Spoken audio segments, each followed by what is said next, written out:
in the chat.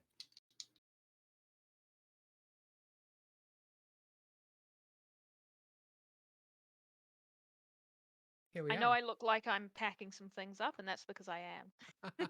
Pineapple. last Are we live? second. Are we here? We are Are we live. here? We're live. Oh Yeah. wow! Hello, everybody. Kia ora, everybody. Welcome.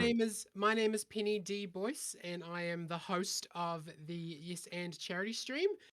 So, for anyone who doesn't know, the Yes and charity stream was a stream that we pulled last August, where me and all of these lovely people that you can see, and about 45 other D&D players from around New Zealand, we played D&D for 24 hours straight, and we raised, what was it, $6,250 for the Starship Foundation? $6,300 and something dollars. That Oh, what, Yeah. what she said, Amazing. and we had a really good time, and we raising money for charity and playing D&D, so we thought we were going to do it again.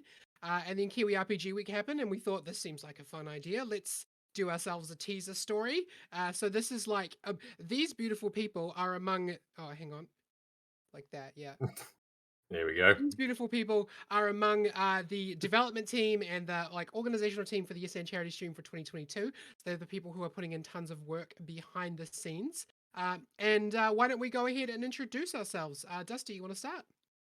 G'day, I'm Dusty. I paint models and do all sorts of hobby things and play a lot of D&D, even more lately. It's so good. So good. I don't know, you can find me on the internet. Gamers ADHD. Yeah. Nice. Jasher, Over yeah. you got to point the opposite way. Thanks, Dusty. Yeah, is it that way? Awesome. Yeah, I'm Jasher Drake. It's really good to be here. Had such a great time with the charity stream last year. Just met so many cool people, and it was just such a fun experience. So looking forward to it this year. Yeah, I also do another Dungeons and Dragons podcast called Casual RP. You can find that wherever podcasts can be found. I do a funny little Godzilla podcast with my brother called Podzilla. Julz. What's up? I'm Julz. Julz from NZ on most social media. I'm Marley Craft and Sasha Torchwood from Fate of Eisen, those characters in Fate of Eisen. Shout out to all the Faties that are watching. Shout out to any gems that are watching. And I'm also on Diceratops, and I work for Questbook, who you can hire me to run your games and stuff. I do lots of things. But basically, I just like playing games, and I'm very excited to be here today playing games with these amazing, beautiful people today.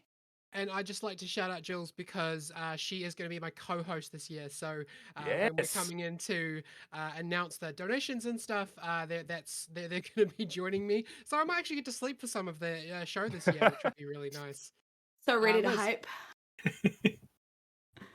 And I'm Liz. I'm currently subbing in for George, who unfortunately has become very ill. So he is going to be working very hard on resting and recuperating. And F in the chat for George. F in the chat for F's George. in the F, chat. F, F, F. And in the meantime, I'm going to be playing his character, who is also called George. But unlike our George, is a gigantic green orc. So I've done my very best. And for today, I mean, I play on a podcast with Penny. You know, she'll tell you all about that. But for today, I'd like to tell you a little bit more about Kiwi RPG Week, because we've been working really hard this whole week. It finishes tomorrow, and we've been working really hard this whole week to kind of promote both Kiwi RPGs, as in the games that people have designed, and also Kiwi RPG gamers, streamers, podcasters, and trying really hard to promote them, uh, connect them with each other, but also connect them to the world. And we've been doing streams, a lot of streams all week. We have two incredible game bundles on both itch and drive-through. Just type in Kiwi RPG and you'll find those bundles. They'll be up for a couple more days, but get in really quick because they've got incredible games in them and they're less than half price at the moment. It's just a really incredible bundle that you can get from both itch and drive-through. And yeah, we've just been having a really good week. I've been in a lot of streams because I've been I put my hand up to pinch hit, and here I am again. It's so But good. I really enjoy watching your streams. but yeah, I really hope we're gonna have a good time today, and I'm already sweltering in this makeup, so let's get started. Sure. Yeah. So my name's, as I mentioned, I'm Penny. Aside from the SN charity stream, I DM a podcast called The Terrible Adventures of the Janice and Breford's Parchment Company. Yes, you have Si- to say the entire name every time. 61 61 characters. characters. That's right. It's New Zealand's longest named D&D podcast. That's our one and only accolade. That's the thing that we've done the best. You The thing that we've done the most. we're actually just about to take a break. We've just finished our longest arc ever. On the terrible adventures of the Janice and Breford's Parchment Company. We just finished our Highwood Bound arc, and the final episode of that is about to drop tomorrow morning. So that's been really cool. Yeah, that's about it for me. I just love making money for charity. Oh, speaking of charity, how about we do a little reveal? People have been asking what charity we're going to be raising money for this year, Yeah. and I'm really, really happy to announce that we're going to be that the aim of $10,000 for the Yes and charity stream is going to be going towards the Cancer Society. Woo! That's awesome. So from now on, you'll see the Cancer Society in all of our all of our branding and all of our posts and stuff, and we're really excited to be working with the Cancer Society on that. Jordan, would you like to introduce yourself? This is our lovely dungeon master for today. Thank you. Well, look, kia ora, everyone. My name's Jordan. I'm a DM from the Waikato, and I run the weekly games for both Penny and Liz here. For me, they're on my right. For you, they may be somewhere else. I don't have any online streams, but I do a lot of tabletop crafting and painting. You can follow me on Instagram on Mindflayer Miniatures. I'm going to take a sip from my well-placed Mindflayer cup. Nice. It's beautiful. But yeah, really looking forward to the stream in August, and really looking forward to playing with all of you here today. Let's do it. Well, So before we excited. do it, though, just right before we do it, I do just have one small sponsor shout out to do for today. Thanks very much to Keystone Miniatures, who have already put their hand up to be a huge sponsor for the main Yes and charity stream. I believe the owner of Keystone Miniatures was involved in the big donation battle that we had last year, so they are like Aye. really, really on board. Great with work, what we team. do. And That I was just really incredible. wanted to say thanks. Go check out Keystone Miniatures on all the social medias. We can get your cool minis, and you can actually win a few of them during the main Yes and charity streams. That's going to be really fun. All right, we've probably wasted enough time just talking about ourselves. Should we start playing D&D? Yes. Absolutely. Do Let's it. do it. Over to you, Jordan. Thank you kindly. 1 month ago, you received an invitation. An invitation to conduct some work for a friend of yours, Detective Charlotte Mcnulty. All of you made your way towards what you thought would be her detective agency, but instead you turned up in front of Wendell Figgins' Wig Emporium. Strange, you thought, a wig shop. Wrong address? That was until a familiar red-headed figure waved at you from the window. Mcnulty brought you all inside and brought you along to the back room, her office being in a storeroom of the wig store. There before you, huddled amongst the books, was a small desk, books and papers sprawled out. Beside Mcnulty was a strange old man, barefoot, looking like a hermit. Your employer, perhaps. At this time, I would like you all to introduce your characters and tell our lovely audience what they see. You could decide who goes Alright. first, Jordan. Otherwise, we'll all talk at the same time. Let's start with you, Penny. Okay, sure. So Detective Charlotte Mcnulty is a half elf, and as you gather from her name, she's a private eye. Are we talking about classes and stuff as well, or are we just going with backgrounds? Why not? Introduce your class as well. So McNulty's a rogue, and she is an inquisitive rogue. So she's very, very good at like solving mysteries. When she was younger, she used to be a reporter, for the kids' newspaper that you have in high school, where it's like one page of people like down with teachers and, expose on why teachers suck. And when she was younger, she foiled the plot of Old Man Jenkins, who was trying to pretend to be a ghost in order to get her family to give up their farm so that he could sell it for a profit. And that's how she became the inventor of Scooby Doo. No, that's how she became a detective. Wonderful. Tell us who to introduce next, Penny. Go with the muscle next. All right. Hello, I am the muscle. I am Penny's helpful automaton. I was damaged once and rebuilt into the body of a mannequin. I have been upgraded with Unconventional Warfare Unit, a creation of Dr. Erlenmeyer. I should run a check on my uwu systems now. It is operational.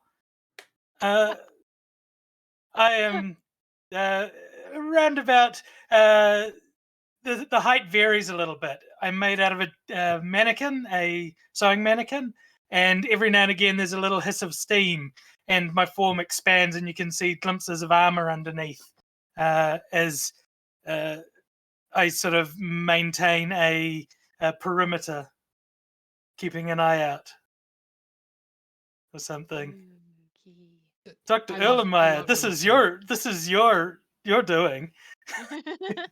Thank you. Yes, I am Professor Erlen Myers. I'm a kind of eccentric, klutzy, a little maybe a little bit crazy, we'll see, but I'm a gnomish artificer, an alchemist specifically, a bit of an inventor. And yeah, I work on strange inventions, concoctions, but I'm constantly misplacing things. And as I came into this room now as well, you'd see that just this unholy stench is following me as you notice dirt and stains all over my clothes, perhaps even a fly or two buzzing around me. And I'll hand it over to you, Julz. Darling, my name is Bita Twilight, and I am a Dampier Wizard. I, of course, am ageless, one of the earth, one of the times. I am here because I have heard that there are secrets to be found that may, well, interest me. Because if it didn't interest me, I wouldn't be here, darling. George, would you like to go on? All right. My name's George. I don't really know why I'm here, but I think it's because I've got really big muscles and I'm really good at carrying boxes. So if you need me to carry a box, I could do that. As you can see, I'm about 8 foot tall. I'm green, and I really like human fashion. The thing about orcs is they don't really like human fashion because they think it's all frivolous and weird and silly. But what I think is that it's cool and fun. So I will wear human fashion whenever I can, even though I'm 8 foot tall, so it don't be fitting me too good. But one day there will be fashion that will fit George, and it will be really cute, and I'll look great. Not that I don't look great already. Don't you agree? Don't you agree, Mcnulty? I think that's why you hired me. It's because I look good.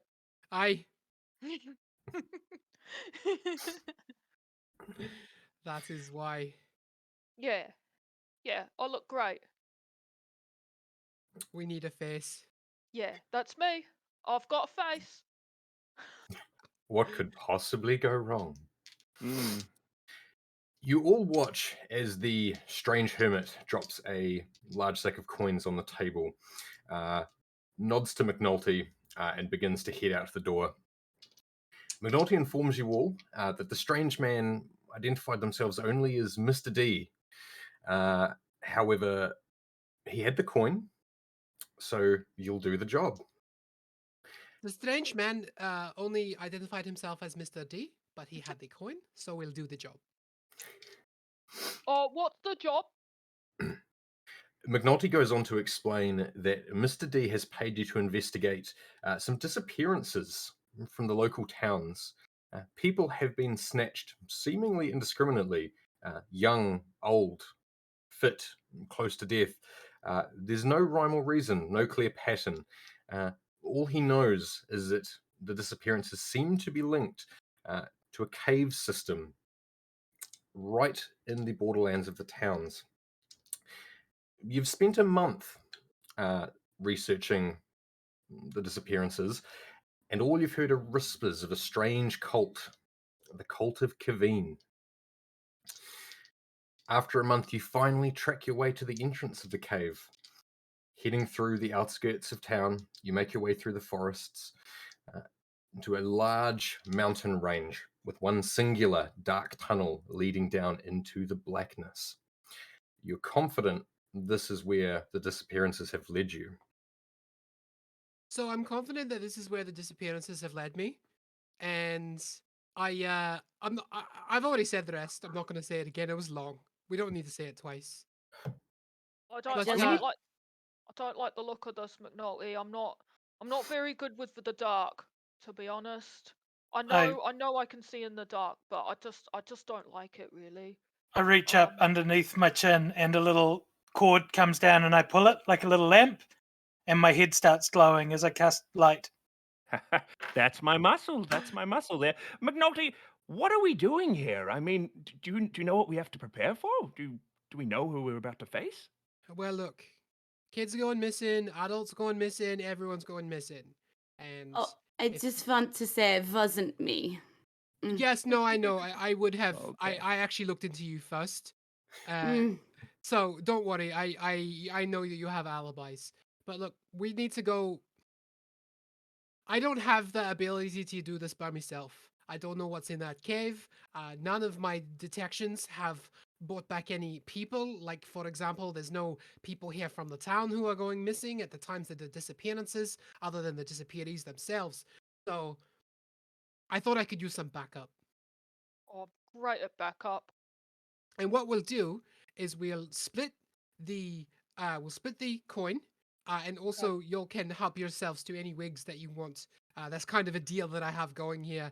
I rent the office and I get to help myself to wigs. Are you Dude. making fun of my baldness, are you? Is this what this all is? Yes, I love making fun of you, Chrome Dumb. All right, all right. I'm My, literally a chrome dome. my skeletons would look much better with Vigs. I approve of this plan. Yes. I'd like to get into wigs, human fashion wigs. I think it would be a really good addition to my wardrobe. So I'm in. And George goes to shake McNulty's hand with his gigantic, huge fist, very gently settling on McNulty's smaller half-elf hand. And Yeah, I only giving grab it a like very one gentle finger. giving it a very gentle shake. And he kind of Um, pats her head and he says, "All right. So I don't want to go first though. But I will go in the hole for you guys because this past month, we've really grown together as friends and allies, and I've had a really good time, and I trust all of you with my life, but not Um, with my clothes yet." Wonderful. I will I have a take your question for life the DM. later. Allow I have a me que- to lead the way. I have a question for the DM. Are we still in the office or are we at the entrance to the cave right now? No, you're now at the entrance of the cave, and I'll Okay. show you what you see soon. Ooh. The blackness of the cave is the only thing you can make out at the moment, but I will ask everyone to make me an investigation check, please. First Yes, rolls. All right. I'd love to make an investigation check. +0. 9. So I do have a question about that. I have a magic item that lets me roll with advantage on investigation checks if I'm investigating like the eyes of minute seeing, but it doesn't count if I'm just sort of like generally looking. Am I looking at something closely? You are, yes, so you can use that. George, you find a lot of trees, very Yeah. strange, Oh, cool. all manner of trees, and Mr. you're sure George. they weren't there before. You're facing the wrong direction.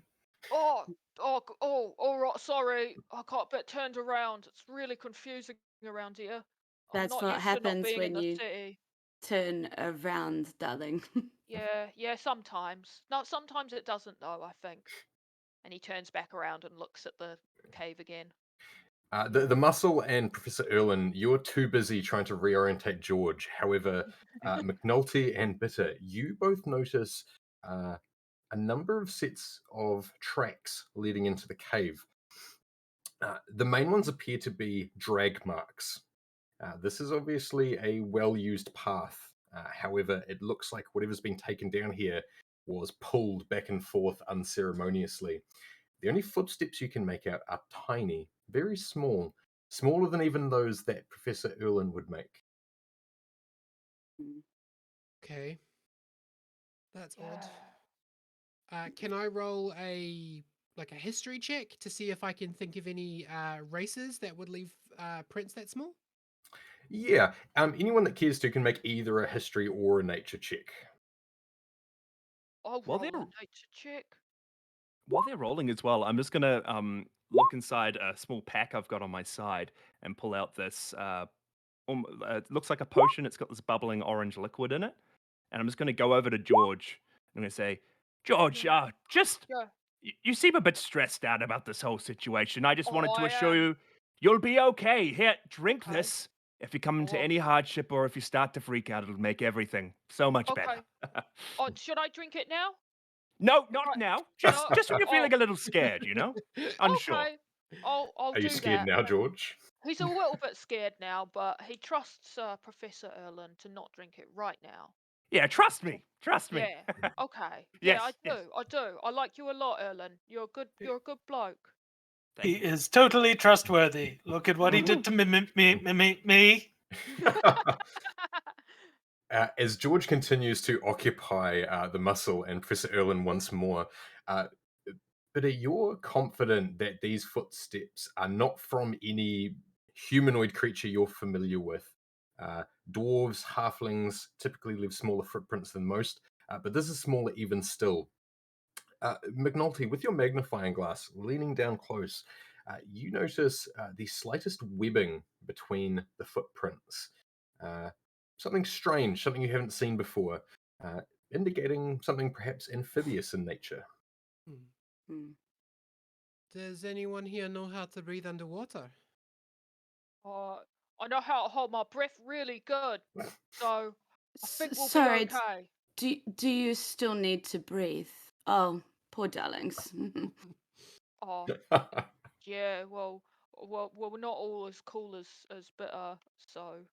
This Are we know. Prince going to play reminds me. biological one-upmanship all night? Because you're just going.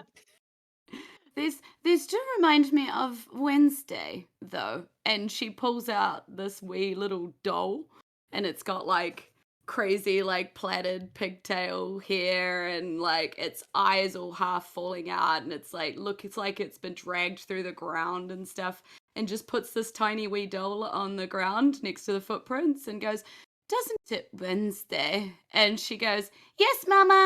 Like this doll replies. Oh, Bitter, no, put Wednesday away. I don't like her. She gives me the creeps. Is that a toy or is that an invention of yours or what is that? Oh, this is Wednesday. Well, she is her own thing. Oh, All right. You know, the muscle knows how to sew. I'm sure that they could fix that right up for you. Oh, I could probably assist.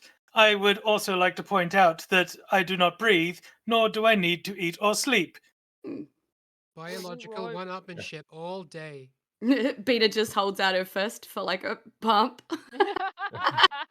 Okay, so we've got small tracks and we've got webbing in between the tracks, like in between the toes or in between the feet. In between the toes, they look Mm. like webbed toes of some sort, and the tracks are not small but quite large. The drag marks, where something has been roughly pulled through the dirt and mud unceremoniously on a number of occasions. It looks like. Okay. Before we go in at all, can I check for traps?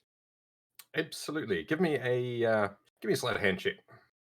You've got this, Charlotte McNulty, and a cast guidance. Oh, thank you. Oh. Well, that's good Very because nice. I rolled a net one, I think. Yeah, I rolled a net one. I rolled did, you 8. sure I could did. still roll a d4 though. I'm sorry, I used your first name. Just McNulty. Just McNulty. Only my dad calls me Hmm. Sha. So that's a 10 in total, but it is a natural one, so do with that what you will. Yeah, you're certain that this cave is safe and trap-free. Cool, let's go. Nothing at all suspicious here. I All will right. lead the way. Stay close, Mcnulty. I shall. Right. But can I hold your hand? I know I'm being very brave, but it's still a little bit scary. Bita holds So- out Wednesday's hand. I've changed my mind. Thank you. I He'll- reach into my chest cavity and pull out my spare hand and offer it to George. He'll hold on to the muscle's hand and kind of shuffle along behind her. Well, I'll just hang out in the back here. I'll just be right behind all of you. Now, as you're entering first, the muscle, can I get a perception check from you, please? Certainly. That's terrible. 7. 7. Yeah, you watch as you enter the dark cave, and you saw where Mcnulty was checking. You do find some strange broken down bits of machinery, constructions of some sort, but you don't think anything of it. Your detective friend has already cleared them as safe. I have detected. Oh, it's good to have a detective around here. Detect all the things that I can't. Is there an obvious direction to proceed? The tunnel only goes in one way at this stage, and that's down. You smell nothing but damp as the dark tunnel heads further and further underground. It's cold, uncomfortably so.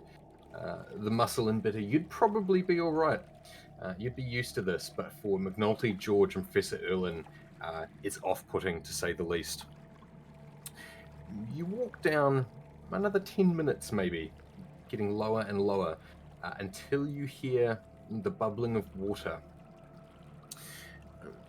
You check out what it is and find yourself in a dimly lit cave. This is what you see. Oh, Oh. oh wow. Oh no. Murky green water bubbles up on the shore, and a rickety wooden bridge, long since unusable, stretches out in front of you. Can I get everyone to make me a perception check, please? Absolutely. Nat 20. Beautiful. Dirty I got 20. I got an 11 plus 2, so a 13.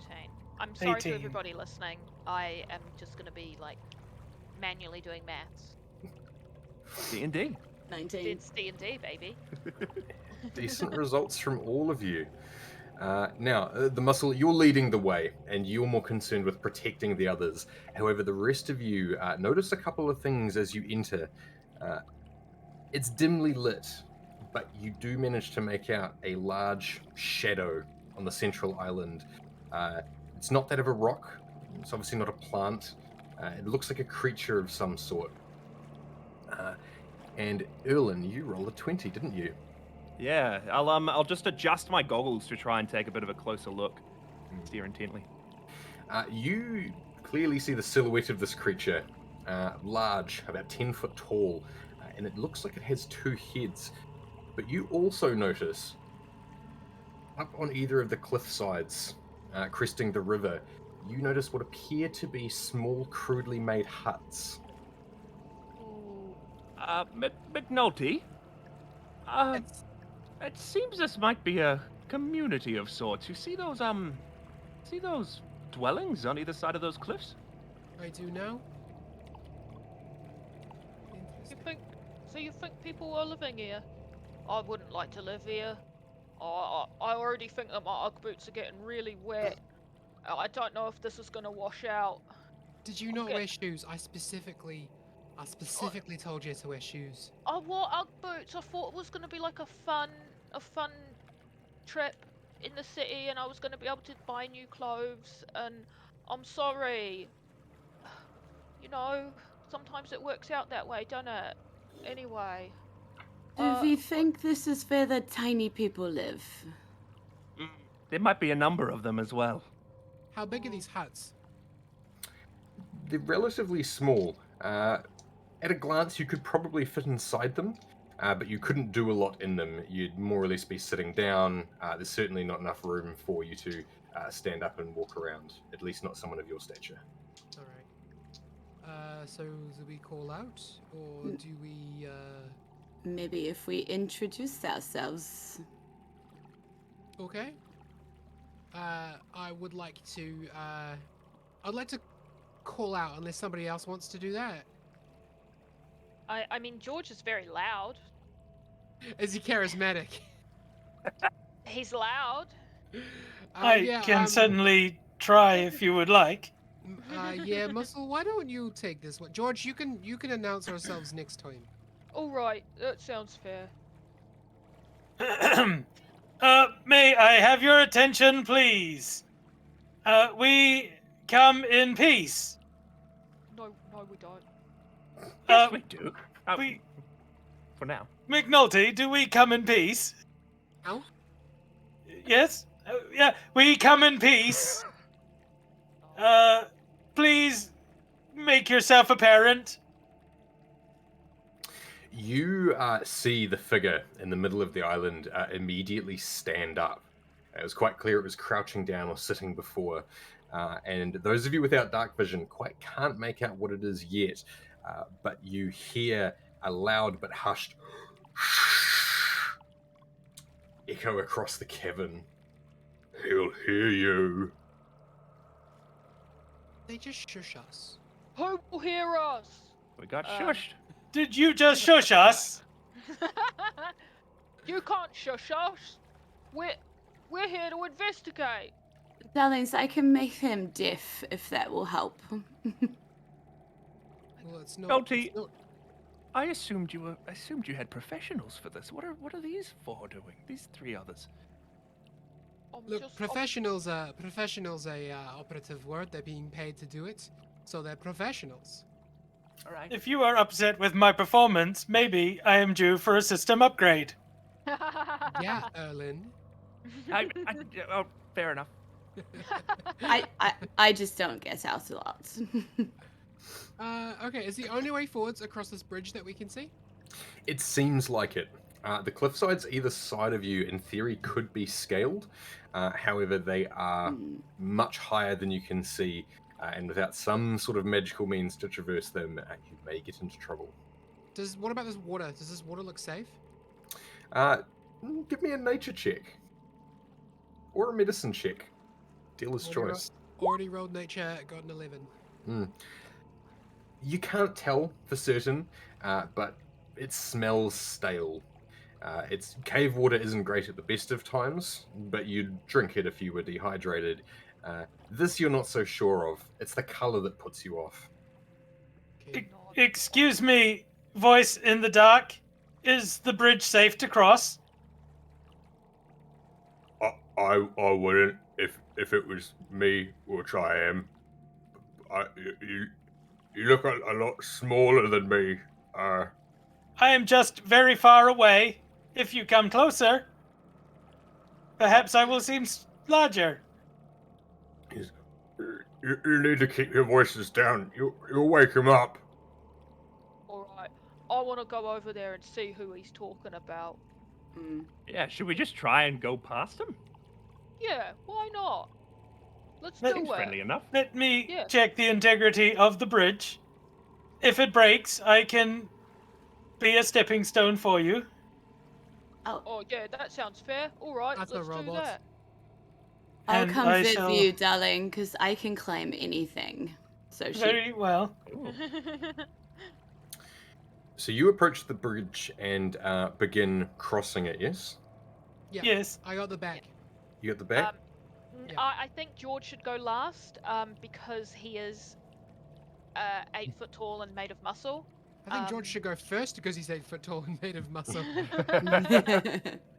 But if something happens, I'm pretty good at jumping, so I'd prefer you guys to be able to get across first, and if there's any emergencies, George can do big jumps.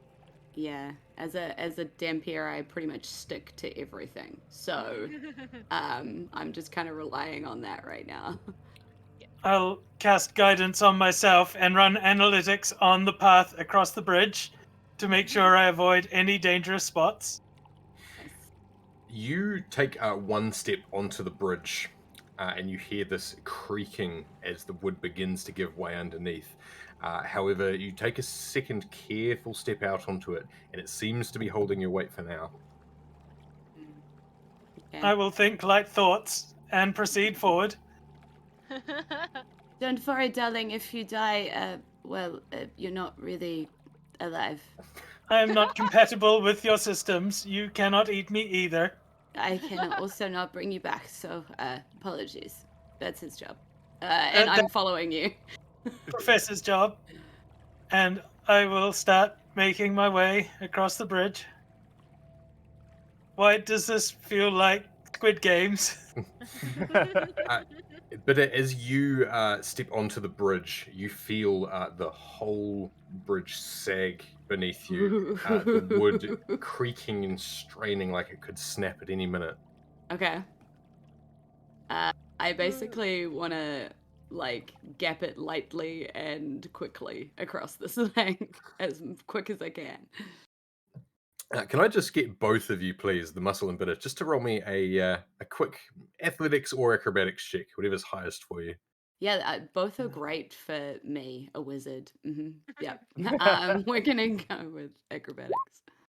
And I've got guidance on top of that. Let's just pretend that it's fine. Beautiful. The two of you bolt across, one forcefully, one quickly and lightly, and you make it across to the other side. You thought the bridge was going to break at a couple of moments. You could almost hear the fibers of the wood giving way, but you find yourself across the other side, safe and sound. So excited. You ready for me to come across? After you, Erlen. All right. I'm just going to just run across it as fast as I can. I'm small and light, you know. Fingers crossed. Yeah, she'll be right. Oh, I'm going to get the same check from you, please. All righty. 15. You take a running start and bolt across the bridge so quickly your feet barely connect with the wood underneath. It doesn't creak as much for you. You're the only one on it. And while it certainly feels unsturdy, you manage to get across safely. Can I get a quick perception check from George and Mcnulty, please? Perception. I love doing perception. 19. Mcnulty on the case. Mm. I'm good at some stuff, not so good at the rest of it. Give me a sec. A 9. I don't know. 9. Yeah, you're pretty preoccupied with the strange creature in the middle of the lake. However, Mcnulty, you think for a moment. You see a couple of black-robed figures peek over the edge of the cliff. Okay. Ooh, spooky. They're gone almost as soon as you see them. Did you just ping where they were? Yes. I did just see that. Okay, I'm going to keep an eye on that, and I'm going to take George's hand, and I'm going to say, George, I'm a bit nervous to cross this bridge by myself. Do you want to guide me? I'm trying to make him feel brave for me. All right, yeah, I could do that. You know what? I could do one better than that, I think. And he says, "Do you want I could carry you across if you're real scared."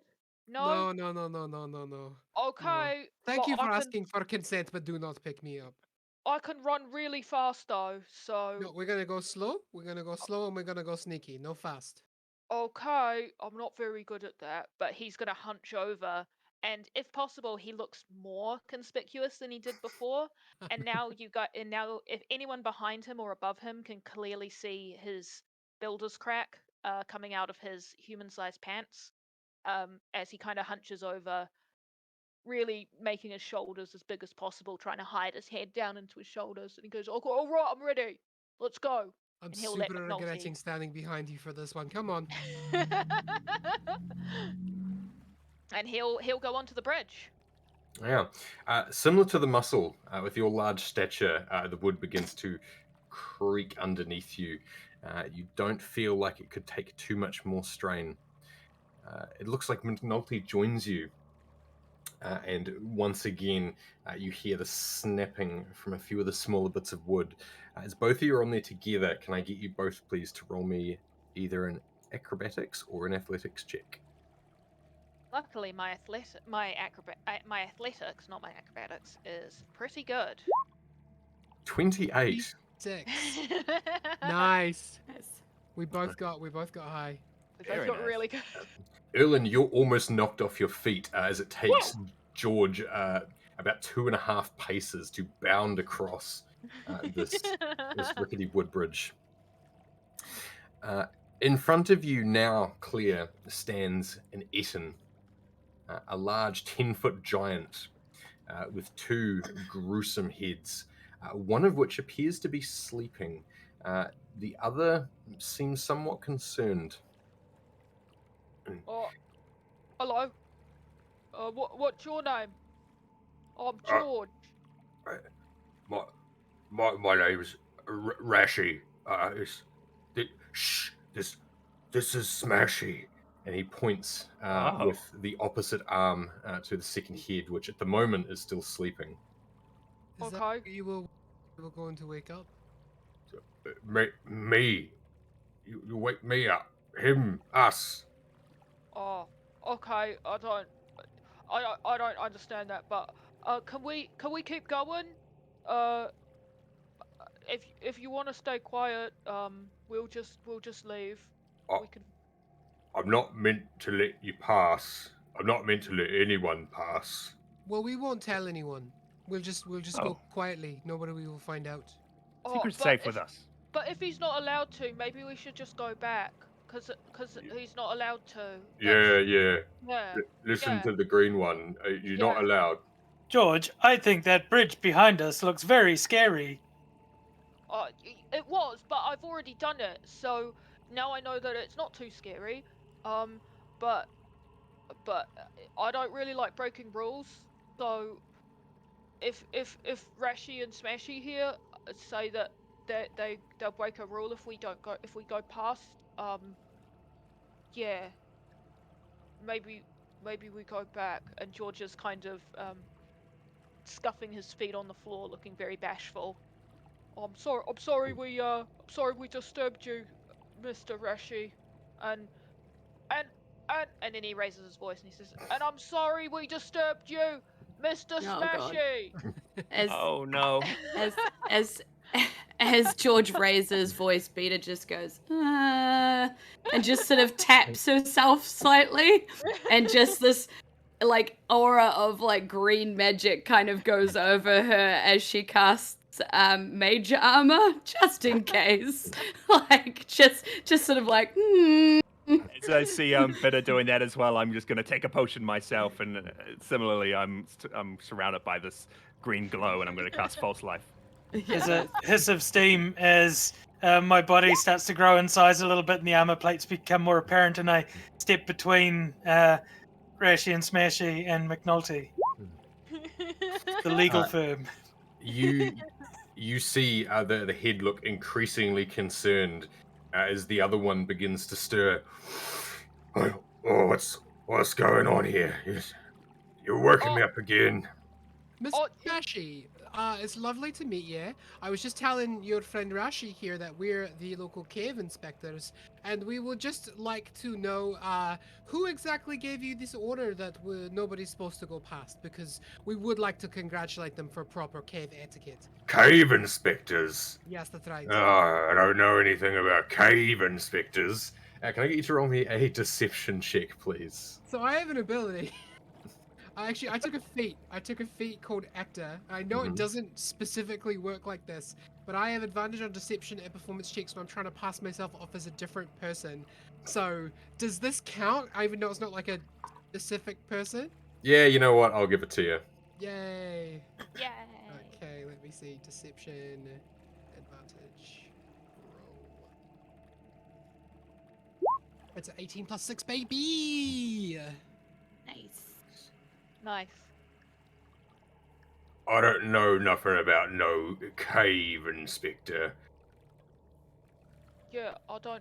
Is You- that what we're here to do? I kicked George. Oh, ow! You wouldn't be trying to trick me, would you? Well, I'd have no need to. Cave inspectors, don't need to trick people. They just inspect caves. I'm not meant to let anyone pass. But That's I right. You're can't, doing your job properly, and now I need to go congratulate whoever gave you that order. can't imagine they'd be overly happy if I crushed the cave inspector. Well, do you think they'd be happy if, you sent the cave inspector away and I had to shut this cave down? Well, I can't get off this little island, so I imagine I wouldn't be too happy. Well, I'll tell you what. You adventuring types, you're always solving puzzles, answering riddles. Yeah, I'm really Investigating good at mysteries, that. inspecting caves, those sorts of things. Yeah. Well, if you can answer my riddle, then maybe I'll let you pass. I would love to. Rashi pipes up and says, "The answer's egg, right?" Which immediately gets him shoved by the other head. They begin bickering amongst themselves.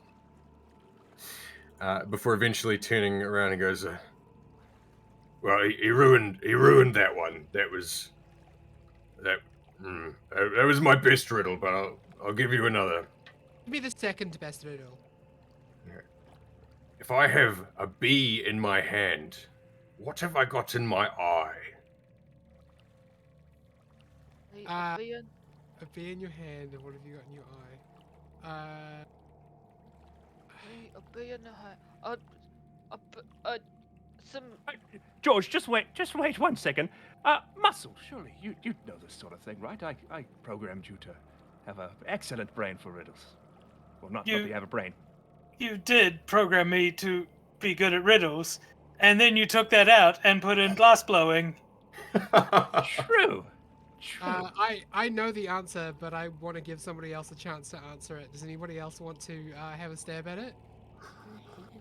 George will have many stabs at it. Is that roll initiative? What? Honey, a bird, another bee, Oh no. an eyelash. You know what, George? You know what, fashion George? sense. I think I'll take this one. You have such beautiful eyes that led me to the answer so quickly. You have beauty in your eyes. Rashi, for a moment, is conversing with George. Says, If I had bees in my hand, I probably Yeah. would have bees in my eyes, wouldn't I? Yeah, Well, that makes sense, right? Beauty. Why is the answer beauty? Because beauty is in the eye of the beholder. A beholder? Where? What? Oh, Stop it! he looks around. There's a and deep thing inside me that just died. yeah.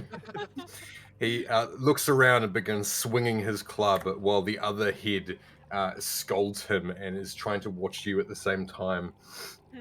This is look, this is too much for me.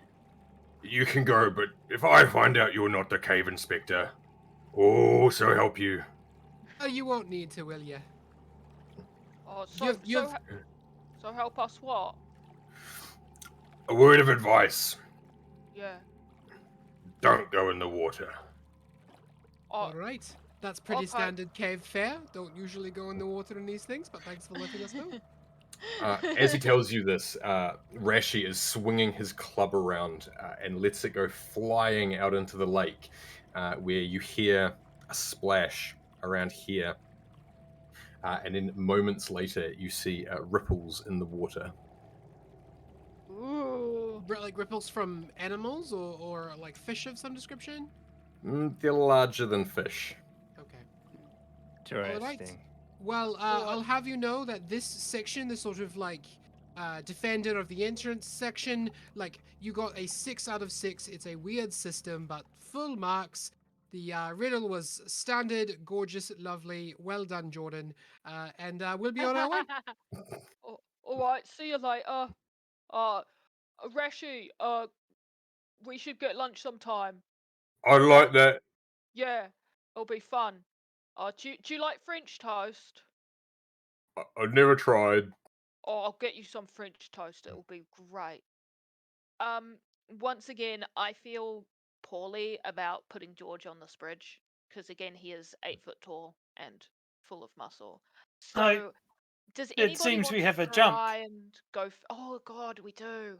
We have a jump. I thought I you have were a gonna jump me. proposal. Oh Oh. yeah, what is it? Well, it's I quite could- early, darling, but I will accept. We've only just met each other, but In Does not vampire compute. terms. I didn't know I programmed you compatible for love. I didn't know that was. I think I that's just don't what some people understand. from art. There's a feeling, but I am hollow in the middle. We all That's- feel like that, that's darling. right. I was more thinking I could stand at the end of the bridge, and as you make your way to the gap, I could guide you and assist you across. What? Yeah. Well, I can jump that easy. So, do you guys want to get thrown Can you over? really? Why don't Yeah. you show us? All right, I will. Go on then. Fucking do it then. All right, I will. So, unluckily for you guys, because you've goaded George, he's gonna jump. But what I was trying to do was throw you guys over and then jump afterwards. So you're all left on your own. See ya. I would Now- like to. Yes, as you step up to the bridge, George, you realize that there's around a 15-foot gap between Oh. where the bridge falls into the water and the shore. Oh, bloody easy. I can do that. No stress. And George kind of cracks his neck and he says, "Oh, sales that are only 15% off." And you Clap can him see on the his bum face- and cast guidance. You can kind of see his face turn red in anger as he thinks about fashion sales that are only 15% off. And I'm going to use a rage. There we go. Here we go. So, my barbarian type is a totem barbarian, and I've chosen the tiger as my totem, which means I get to jump 28 feet long when I'm raging. So I would like to take a run. George is going to sprint across the bridge and then jump the gap and land on the other side, hopefully. So tell me what to roll, Jordan, so I can do that. Absolutely. Just give me a real basic athletics check. Absolutely. It's gonna be- Basketball Karen all over again. It's going to be pretty easy for you to do. Yeah. The rest of you, it looks like a bit of a precarious leap. Yeah. 24. I- Four. All right, see ya. I'll see you on the other side. Wait Uh, 1 second. And he's gone. He's gone. He jumped it. He's landed, and he's standing on the other side of the bridge, waving happily at you all. Bita and Erlen are just about to interject, and you all see George just take off, leaping into the air and flying off to the other side of the shore. I will make my way out to the end of the pier, and as people run in, I will give them a vault across the gap and cast guidance as part of that. So I would George like to help and guide. George will catch him. Do you guys have That any was magic? an impressive Because jump, George. This trench coat is expensive, and I'm not getting it wet, and I'm not ripping it. So does anyone have any magic instead of me trying to? I could slice my way out put of your it? trench coat in my extra dimensional storage space. Mm, how high is the ceiling here? The ceiling to the cave is actually quite a way up. Damn. You estimate over 100 feet. Yeah, so not gonna happen. I was thinking maybe they could throw me straight up and I could just climb down, Oh, but that's not gonna work. I want to look back and see if those people in the black robes are still watching us. yeah, sure. Give me another perception check. In fact, anyone other than George can give me a quick perception check. I'll have a look as well. Ay, not good. No, I Dirty think, 20. Really special. I think I'm eyeing up the run and I'm kind of trying to figure this out. So She's like, sort of pacing it out in her Yep, brain, yep. doing that thing where you're like pacing it. And she's like, right, darling, if you slap me right as I'm running past you at full speed, that would be helpful. Very good. And yeah. And yeah, so I would like to guide and help everyone across and be the last to go. Okay, who's going first after George? I'll go. Screw it. I'm going to fail, so let's go. That's you're the not attitude. You're not gonna fail. George is right there. He's ready to You catch have you. this, Rita. Okay. Acrobatics. Yes, please. Mm-mm, mm, You have mm-mm, guidance Oh no. mm-mm. and I advantage don't from think help. I don't think guidance is really going to help that. Pretty Ruh-roh. piss poor. Pretty piss poor Yeah, plus. I mean, it's a Worst great outcome. time. It's a great time for a 1. Like, it's just Yeah, Yeah. yeah. You go racing up to the bridge. How did Dampier feel about water? I'm not a great fan of it. I think actually what happens is she's like misplaced where her dress and her legs kind of are, because she's got this giant, crazy train of a dress on, and she just trips over her dress right as she goes to leap, and she doesn't even leap. She just face first straight into the water. Like, I'm imagining the muscle doesn't even get to touch her with guidance. Just swings straight over her. like She like falls. yeah, bare air, because she's not there. Where did you go? Oh no.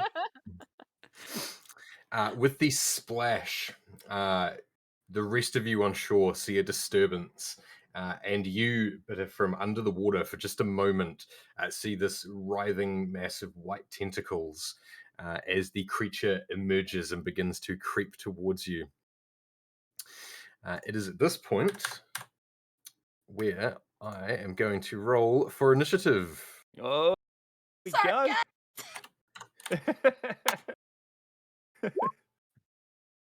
Ooh, Don't forget to all click your right. token.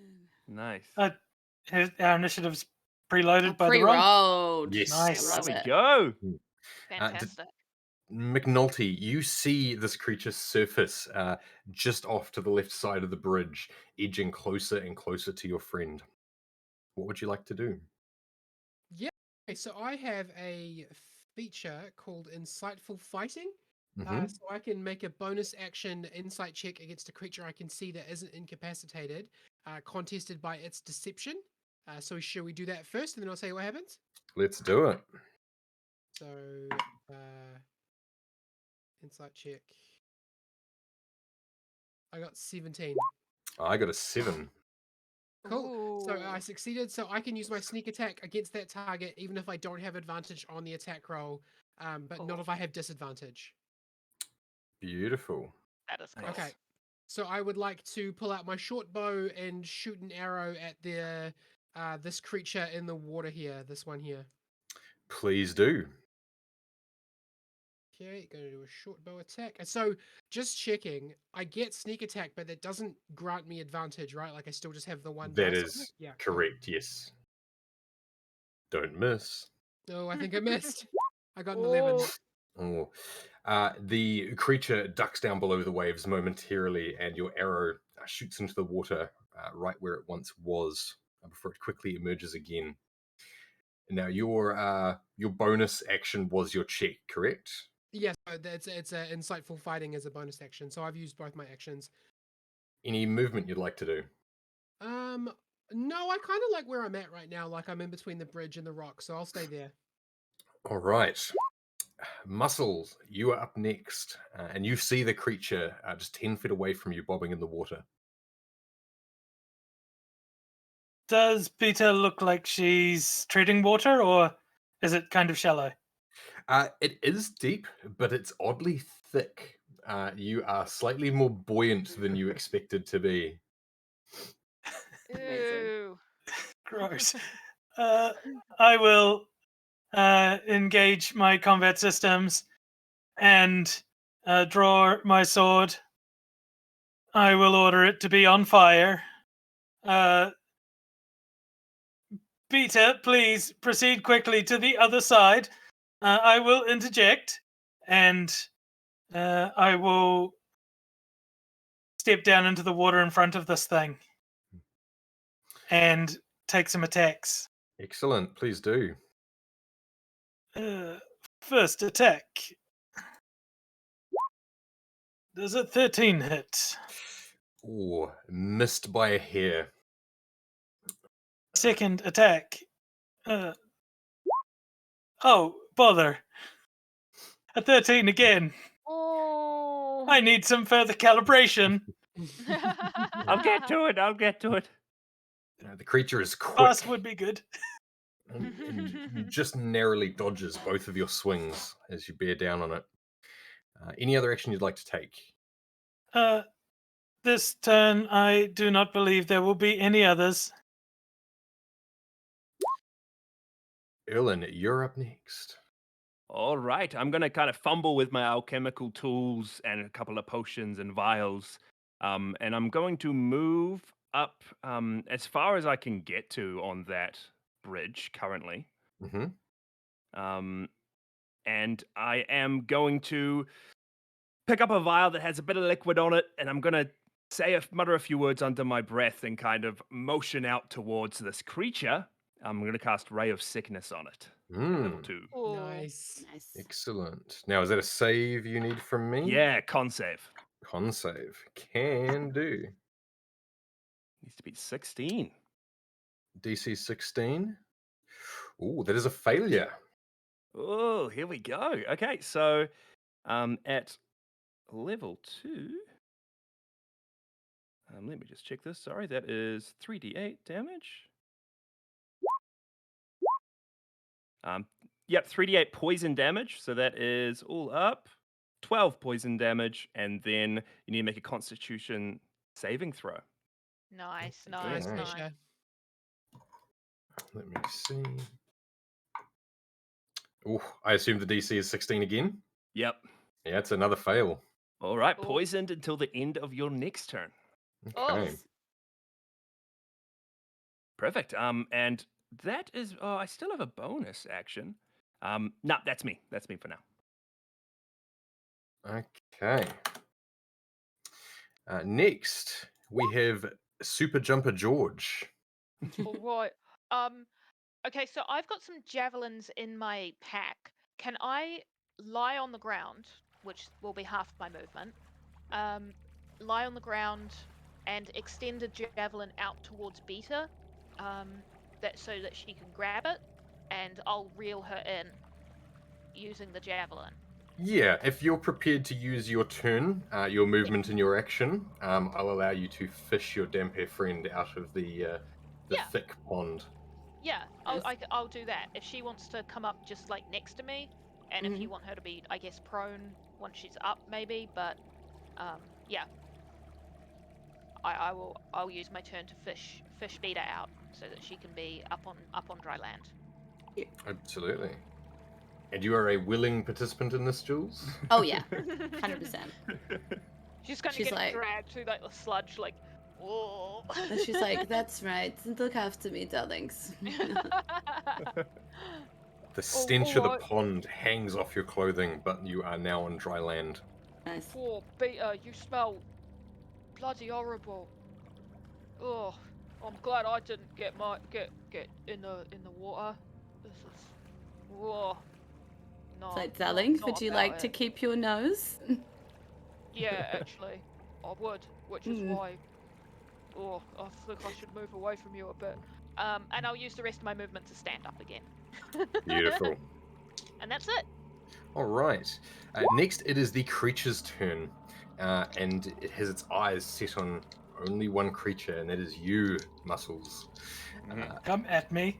It lashes out at you with two of its slimy tentacles, attempting to crunch down on your head. And this is what disadvantage as well because of poison. Oh, No. disadvantage. Mhm. Okay. Nice, Jash. The first is a 12. No, that does not hurt. Declined. Try again. The second is a 12. Does that hit? You need to try harder than I did if you want to hurt me. The scene from the back of the bridge, Mcnulty, is a strange one as you watch the muscle flail with this fiery sword, missing wildly, while the creature flails its tentacles back and forward, neither connecting.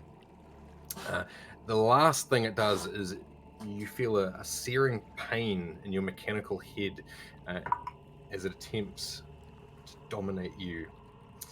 Now, can I get you Someone's to... typed in, computer says no. Can I get you to make me a wisdom saving throw, please? Certainly. Do I see that it's trying to do something to the muscle in this moment? You would. You wouldn't know necessarily what action it is specifically, but it is engaged with it.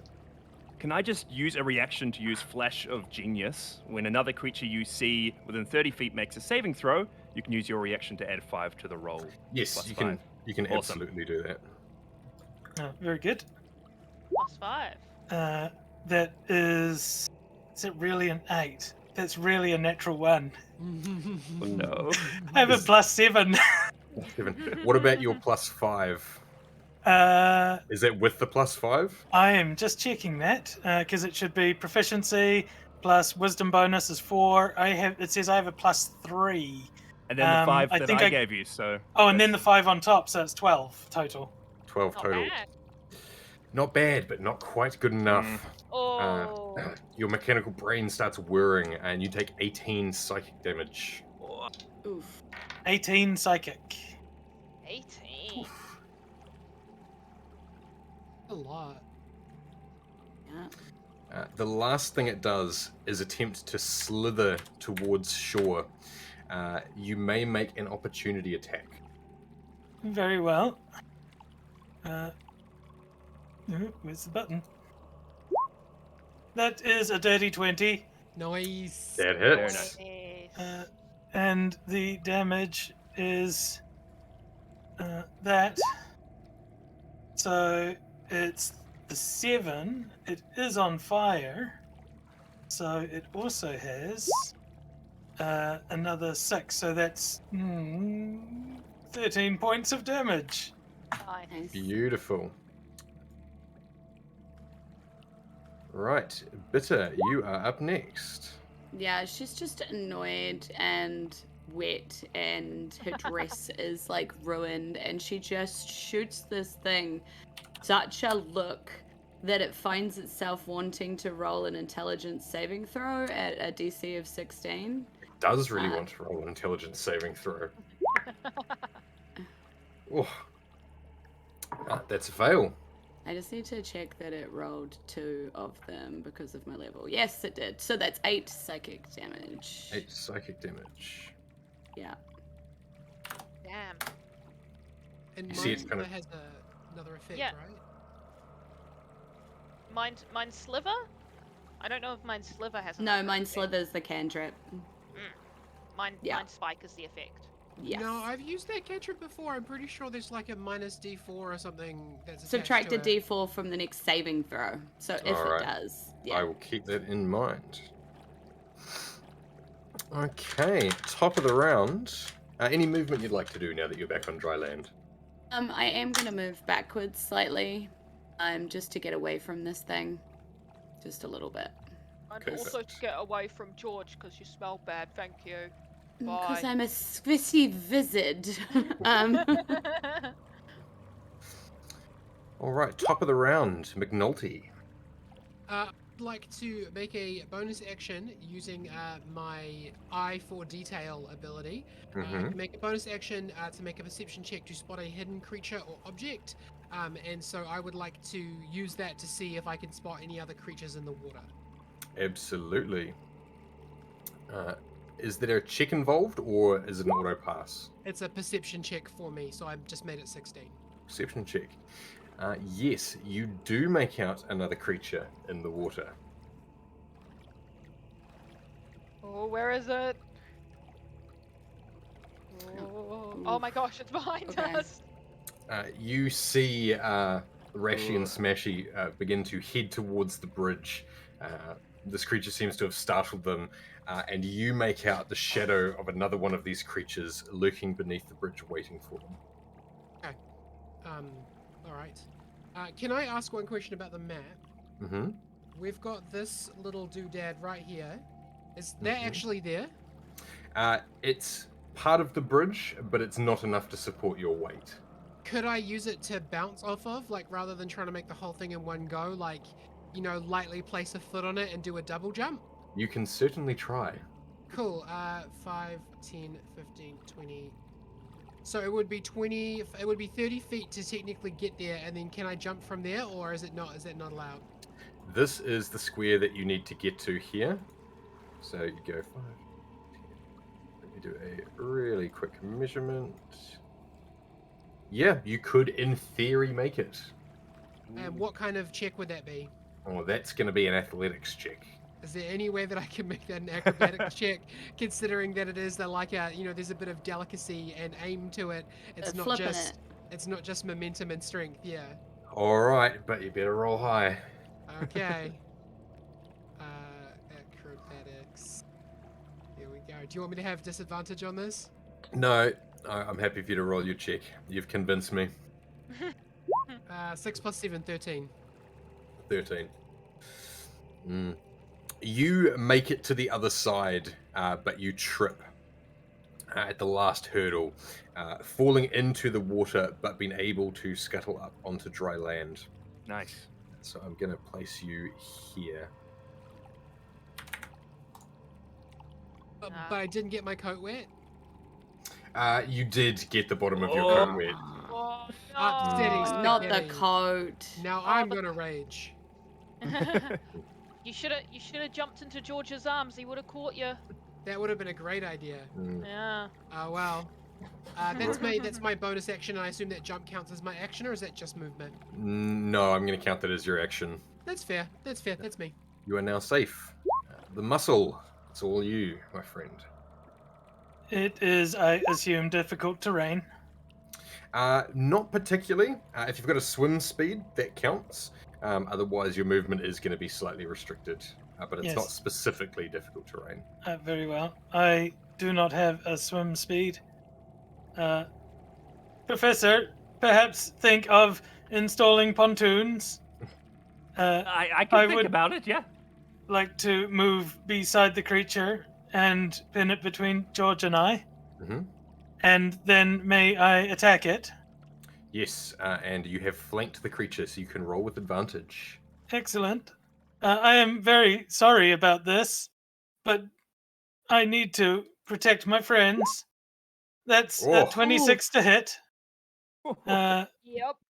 And damage is 12 plus a further 6 points. D6s of flaming D6s. So that's a total of 20 points of damage. The rest of you watch as the muscle cleaves into this creature, rending its shoulder from its neck. You seem to have gravely wounded it. If it is not in the grave yet, I will swing again. Yes, it is not I'm dead. Just yet. Dreadfully sorry, but a 23 to hit That hurts. for What the fuck? 5 and for another 10 points of damage. I made that, everyone. I made that. Right, but now you got to make this jump. Yes, speaking of you, Erlen, it is now your turn. I could just stay over here. I mean, all right. Is Come it, on. I can got come you. in the preview when the danger has passed. yeah, okay.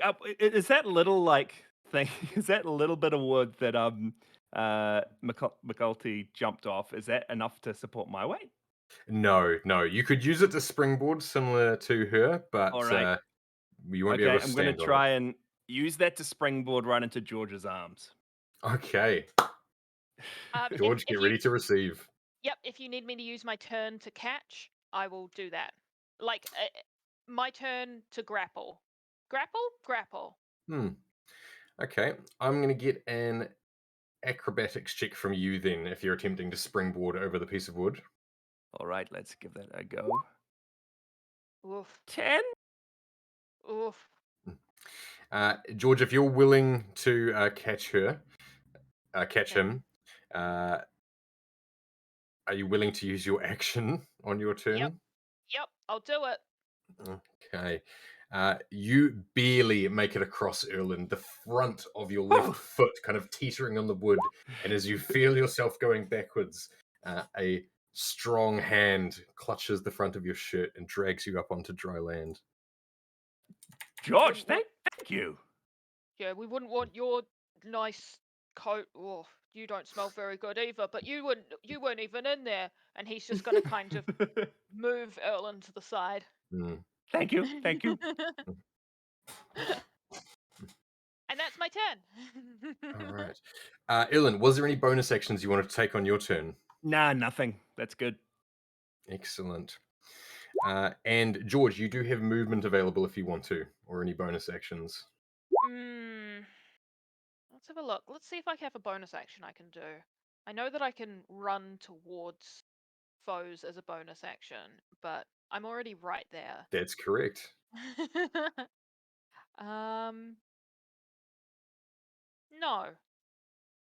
No. I think that is his turn. He has he's lifted Erlen out of the muck. He's a bit confused as to why Erlen smells bad, even though he definitely didn't touch the water. But he's in a pretty good position. He's in front of the other two, protecting them from this thing. So yeah, I'm happy with that. Excellent. Yay. It is the creature's turn again, and no. while it doesn't have eyes, you think you make out a hint of fear almost from the black sockets where his eyes may have once been. And in a desperate last attempt, it tries to lash out at both the muscle and George. Oh. George, what's your AC? Is it still no. poisoned? It is, yes. So disadvantage. I thought you said Thank just you, till the end Professor. of Was his that turn. was that poison Until the from end of mine? its Oh yeah, you're poison. until the end of its next turn, Its which turn. is this turn. Oh yeah, right. Yep. George's AC is 14. That, I'm afraid, is not going to hit either of you. Yay! It flails around wildly, and after not making contact, begins to try and swim off down the shore. Both George and the muscle may make an opportunity attack if you wish. Yes. I'm going to make an opportunity attack with the javelin that I've still got, I guess. I've still got a javelin in my hand. Nice. So that's a 20 to hit. That'll do it. And it's and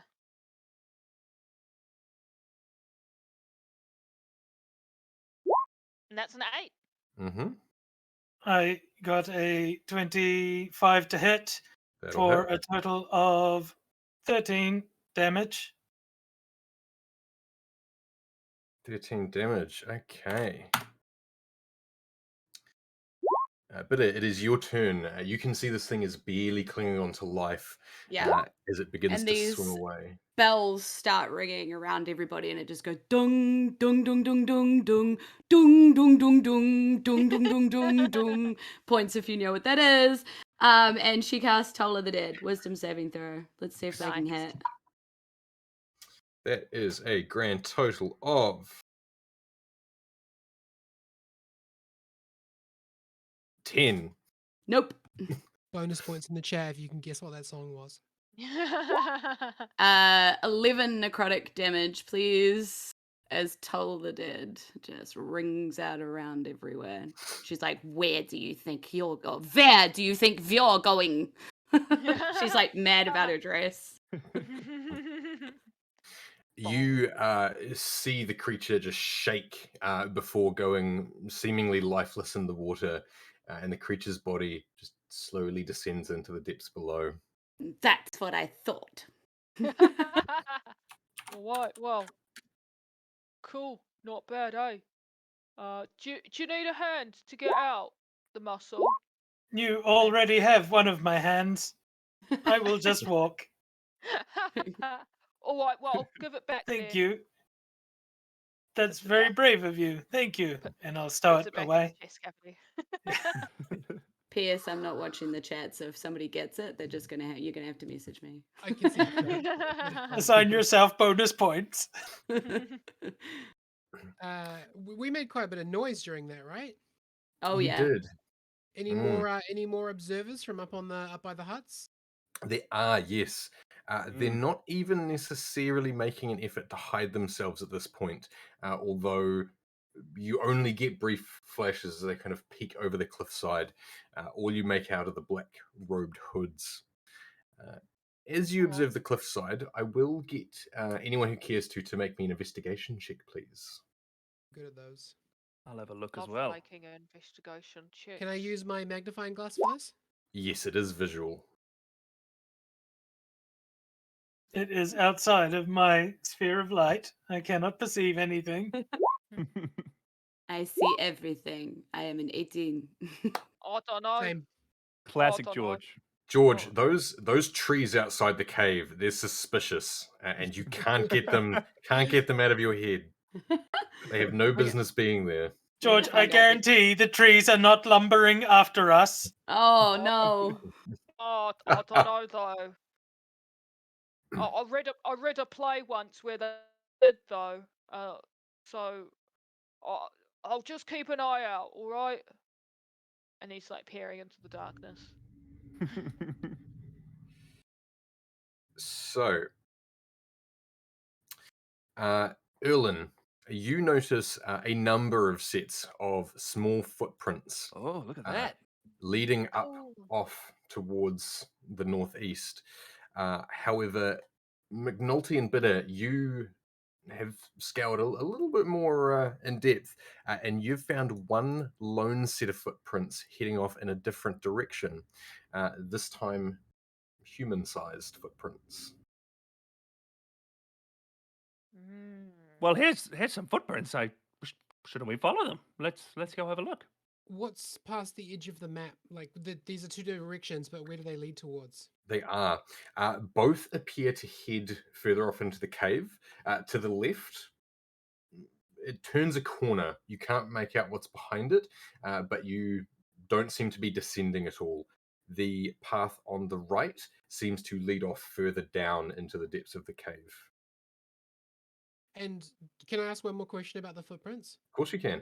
The smaller ones, are they the same as the ones we saw going into the cave in the first place? They appear to be. And I didn't really know if I saw the whole creature, but do they seem to be related to that aquatic monster we just fought? No, even though you didn't see all of it at once, it didn't appear to have feet per se. It had humanoid arms, but tentacles in place of legs. Mm. All right, I think we should follow the larger footprints because if there's a human here, perhaps we'll find what we're looking for. I mean, we Yeah. could always just split up. There's enough of us, right? Oh no, I don't want to split up. No, that's scary again. I was really brave and I gave the muscle's hand back. But I don't think that's a good idea.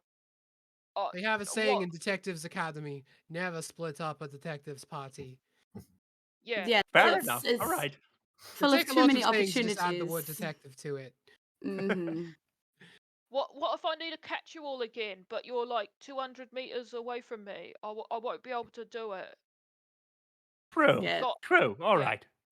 yeah. I'd like to go Right. left. What do you all think? Yeah, I think I Let's want to do go. it. Beta is I go will. or, left. yeah, Beta's already crawling on the ground in some sort of weird, almost animalistic way, like with her tongue sort of out, like tasting the air, just Mm. Mcnulty just walks past you and Like- kind of like nudges you a bit with the knee. yeah. You're embarrassing me. It's like, sorry, it smells tasty. We should definitely go this way. All right, let's do it. I like this way because it doesn't go down any further. Yeah. You, as a party, decide to follow the one set of footprints, the sole set of humanoid footprints. You notice now, you hear first kind of muttering quietly from up on top of the cliffside. And as you round the corner, you see two doors set into the stone. Ooh. this is what you see. Ooh. Ooh. Oh. Okay. Oh, I love it. Oh, Now, I think I saw this in Stranger Things once. No, it wasn't. It was in the It movie. That's the one. I don't want to go through the door that says danger. We need to ask Vandor if the other one is lying. Can I have a quick can I do an investigation and see if I can find any footprints in front of the doors? Kind of like which one have other people gone through before? Can Yeah. I provide light and guidance? Can I still be Absolutely. tasting the air, and following the scent of this so I can assist? You can. I'm going to get you both to make separate checks. So, Okay. McNulty, I'm going to get you to make an investigation check with the muscles guidance. And then, Bita, I'll get you to make a perception check, please. I am definitely worse at these, but let's go. George is looking the other way, suspicious of trees. Guidance is a D4, right? Yep. Mhm. Okay, so I got a total of 18. 18? Yeah, and I got a Nice. 9. 9! 9. McNulty, you see that a lot more people have gone to the door on the left. There are a couple of other sets of humanoid footprints, and they all seem to lead up to that door. Bitter, you can't quite make out what it is, but there is an off-putting smell coming from the door on the left. It's not humanoid. It's not necessarily something you've smelt before, but it's enough to make you curl up your nose. Yeah, and she does, and sort of stands up straight. And she's like, "We don't like that, do we, Wednesday?" "No, Mama, we don't like that at all." I'm sorry. I'll stand further away from you. It's all right. This is funny to me because I have a stuffed pug in my bedroom called Wednesday, and he's really dirty looking. So I'm just imagining you have my stuffed pug on your adventure. Cute. Cute. And need pictures later. I'll just go get him for the second half. It's almost break time, so I'll just bring him to show you. Nice. Yeah, but like the other door says danger on it, so I don't know. Maybe neither of these doors is right. I don't.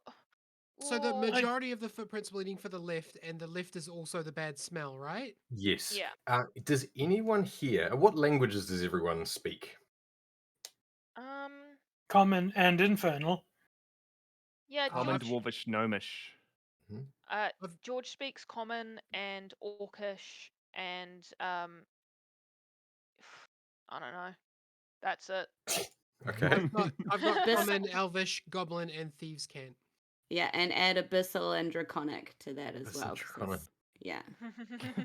Unfortunate.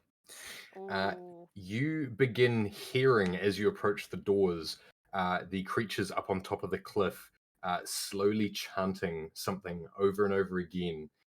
It's short, as if it's a single word or phrase, and they seem to get more excited as you approach the door. Which door are they getting excited about us approaching? Give me a If we go perception towards check. one, we're like, and then we go the other one. Yeah. Yeah. Back Should and we all, forth. like, Ah. do the... Oh. We're doing the jump thing? Yeah, that's what I'm trying. Hey, away, away, away. George can't tell because he only rolled a 6. What Maybe somebody else. has anyone got any decent passive perception? 14. 11, nope. 16? 16. McNulty, I'll give you this one for free. They seem to be excited when you head to the door on the left. Okay. I would like to check the door on the right and see if it's locked. Yeah, doesn't appear to be. Okay, I want to open that door. McNulty, that says danger on it. Oh, It let's says go, Dan George. Gurr. I think it's his dressing room. Mr. Dan Gurr. H call. You swing open the door and you hear what sounds like a frustrated moan from the creatures up on top of the cliff. And in front of you is one of the strangest things you've ever seen before. The room looks like it was once a storeroom, perhaps. There are piles of clothes stacked up shoulder height. There is adventuring gear, musical instruments, all manner of food and rations. And there is one creature sitting at the very far end of the room on a chair. It spins around, and like the creatures on top of the cliff, it's wearing a black hood. However, this close, you realize it is some sort of a fish person. A kuatoa, if you are familiar with kuatoa. Oh no. Penny's familiar with Kuatoa. It holds up a flute, puts it to its mouth, and takes a long drag on it as if pretending to smoke a cigar. Eyeballs you all and says, What are you doing here? and that, I think, is a great time for us to take a quick 10-minute break. Very well done. Oh my goodness. Hey, that's awesome. That's such a cool adventure that we're having so far. Audience, we're just gonna take a quick break. We're gonna go make a cup of tea. I'll bring Wednesday back to show you guys, and Yeah. we'll be back in 10 minutes at 3:40. I'll leave you guys some music, and I'll put the cork board back up. We'll see you Thanks. soon. See you guys soon. Thanks very much, everybody. 10 minutes. One second, guys. Let's just have the tea for this. Oh. Yeah, Do you you don't. need a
And we're back.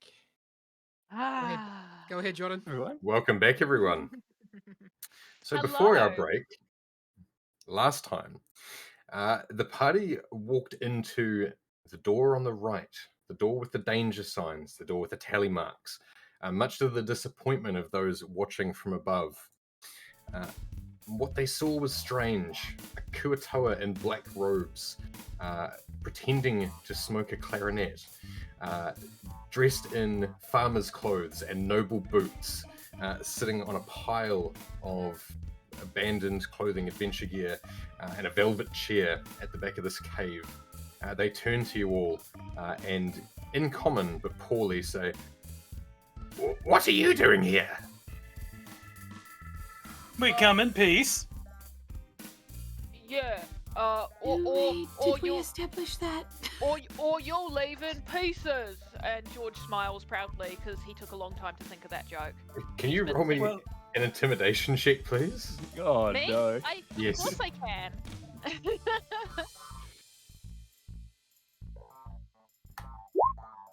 Nine. 9. The Kuratoa looks a little bit put off.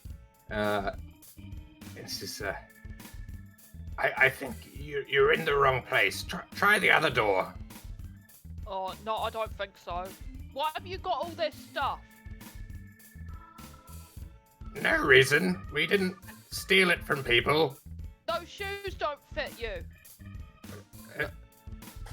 He looks down at his feet and says, Neither do yours. Oh, shut up! I'll make you shut up. Oh, well, hang on. Oh. Sorry, I have to get my accent back. Excuse me. I'm looking for some missing people who have apparently ended up here. Do you know anything about a cult in this cave? No, I don't know anything about our cult or the missing people we took. Did you say that again? To be fair, Uh, darling, I think we're surrounded by their belongings. Take one look around you. Very it- true. it picks up a pair of pants, and you can kind of make out from across the room. It's clearly got a name tag on the back, and says, Daniel. Yeah, no, that's me. I'm Daniel. Can Oh, I roll insight on this? yeah, sure. And also, not- I have an ability. I'm not rolling insight. George believes him. He says, "Oh, it's nice to meet you, Daniel." So I Yes, have an ability that whenever I Danke. roll, if I roll an insight check to determine whether a creature is lying, I can shoot a roll of 7 or lower as an 8. Mm. Let's Nice. see how we do. Very nice. It's Dan Kerr. So it was a 2. Incredible. 8 plus 6, 14. Mm. He's not making a convincing case. Both you and Bita are pretty confident he's not telling the truth, and he looks frightened. And I walk up closer to him and I'm like, darling, you should be frightened. And I'm like full fang right in his face. It's like, now Whoa. tell us, darling, what we want to know. Can you make me an intimidation check at advantage, please? Nice, because I don't have that. So, and I also don't know how to do advantage on D&D Beyond, so I'm just gonna roll twice. Right click on the thing. Ah, is that how you do it? Okay. Thank Yeah, I got an thank you for saying 11. that. It's not great. I don't have good advantage. Intimidation. So That's enough. He's not shaking in his oversized boots per se, but he seems compliant for now. What do you want to know then? Tell me and leave me alone. yeah. Oh, Beta just good sort of question. hangs out with her fangs, like, I'll bite him if we don't like the answer, darling. So you ask the questions. Yeah, I've got a question. Do you feel discriminated against as someone who is smaller than average, just like I am larger than average, by the sizes of clothes in human stores? Yes. Answer yes. Yes. Yes. Yeah. Can we have a Yes. moment of silence for poorly fitting clothing? Yeah. Yeah. It George, you sucks. can get him to sign your petition later. I want to know where the Oh. missing people are and why you took them. Oh, okay. What missing people? I The didn't missing say people that you didn't take, where are they? we didn't take the townsfolk. And if we did, we certainly wouldn't be keeping them in the cave system below us. And how Oh. would one get there? Well, presumably with your feet. I kick him. Oh. You, Yeah, roll to hit. There's just an unarmed strike. Sure. It's 18 to hit. Wow. But I have -1 on strength, so my unarmed strikes actually do 0 damage. So Cool. Yeah, you just boot him, and he goes flying backwards off his chair, bonking his head on one of the rocks on the floor, and he seems to be passed out. damn it. That was Can- masterful detective work, though, McNulty. That was good deduction. Yeah. Oh, I like Can I that. drink from him now? Yeah. I'm not. Wait, going to drink do it. from him. You run on fish oil. What does that mean? I suppose fish does get all over me. Yeah. And she's like pulling clothes out. She's like looking for something decent to wear. She's just like ripping through all of this. Yeah. As you search through the clothes, there are two things you notice. The first thing is that you do actually find a pile of very similar black robes, kind of underneath one of the smaller piles of clothing. Ooh. Okay. She They- goes to put that on. She's like, "Phew, this is better. What do you think? There's more." Oh yeah, I'll have one. Yeah. I Yeah. love this kind of thing. He's got You're like looking- all of his like big hairy orc legs just sticking out the bottom of his robe. Amazing. Yeah. It Did I just- find it's- something else? Sorry. Yes, can I get you to roll me an investigation check, please? Cool. Yeah, George is very much poo bearing it in this robe. So robe. apologies to Erlen, who's very short. Is Pooh Bearing that little dance you do when you need to find the toilet? No, it's wearing a shirt with no pants. Oh. You Suiting. you find a number of the black robes. They're crudely cut from rough black fabric, and they smell a little bit like the ocean, but they're enough to cover most of you, and they all have hoods. You also notice as you begin flipping through, you think you find more of the same person's clothes. You notice some shoes with the name Danielle written in them, and then another shirt with the word Dan written on the collar. It's odd that there's a whole bunch of people called Dan down here. Very strange. Well, this is the Danger door, so I suppose it's not that surprising. Maybe they misspelt and it is the Dan Gear door. Oh yeah, I think you're right. This is the I'm not Dan even gear. the DM, but you can have execution for that, Dusty. Wow, this is all a I'm gonna dance click gear. It is now. Can we change? Can we change the front of the door and write an E? Write an An A on there so that it says Dan Gear instead of Danger. Yeah, that'd be easy enough to modify. Very Okay. Well, George is going to try and get everybody to wear the robes because he's feeling pretty swish, and he thinks that everybody should be feeling this fancy fresh. George, I'm okay. I've never worn anything else, so I wouldn't want to start now, you know?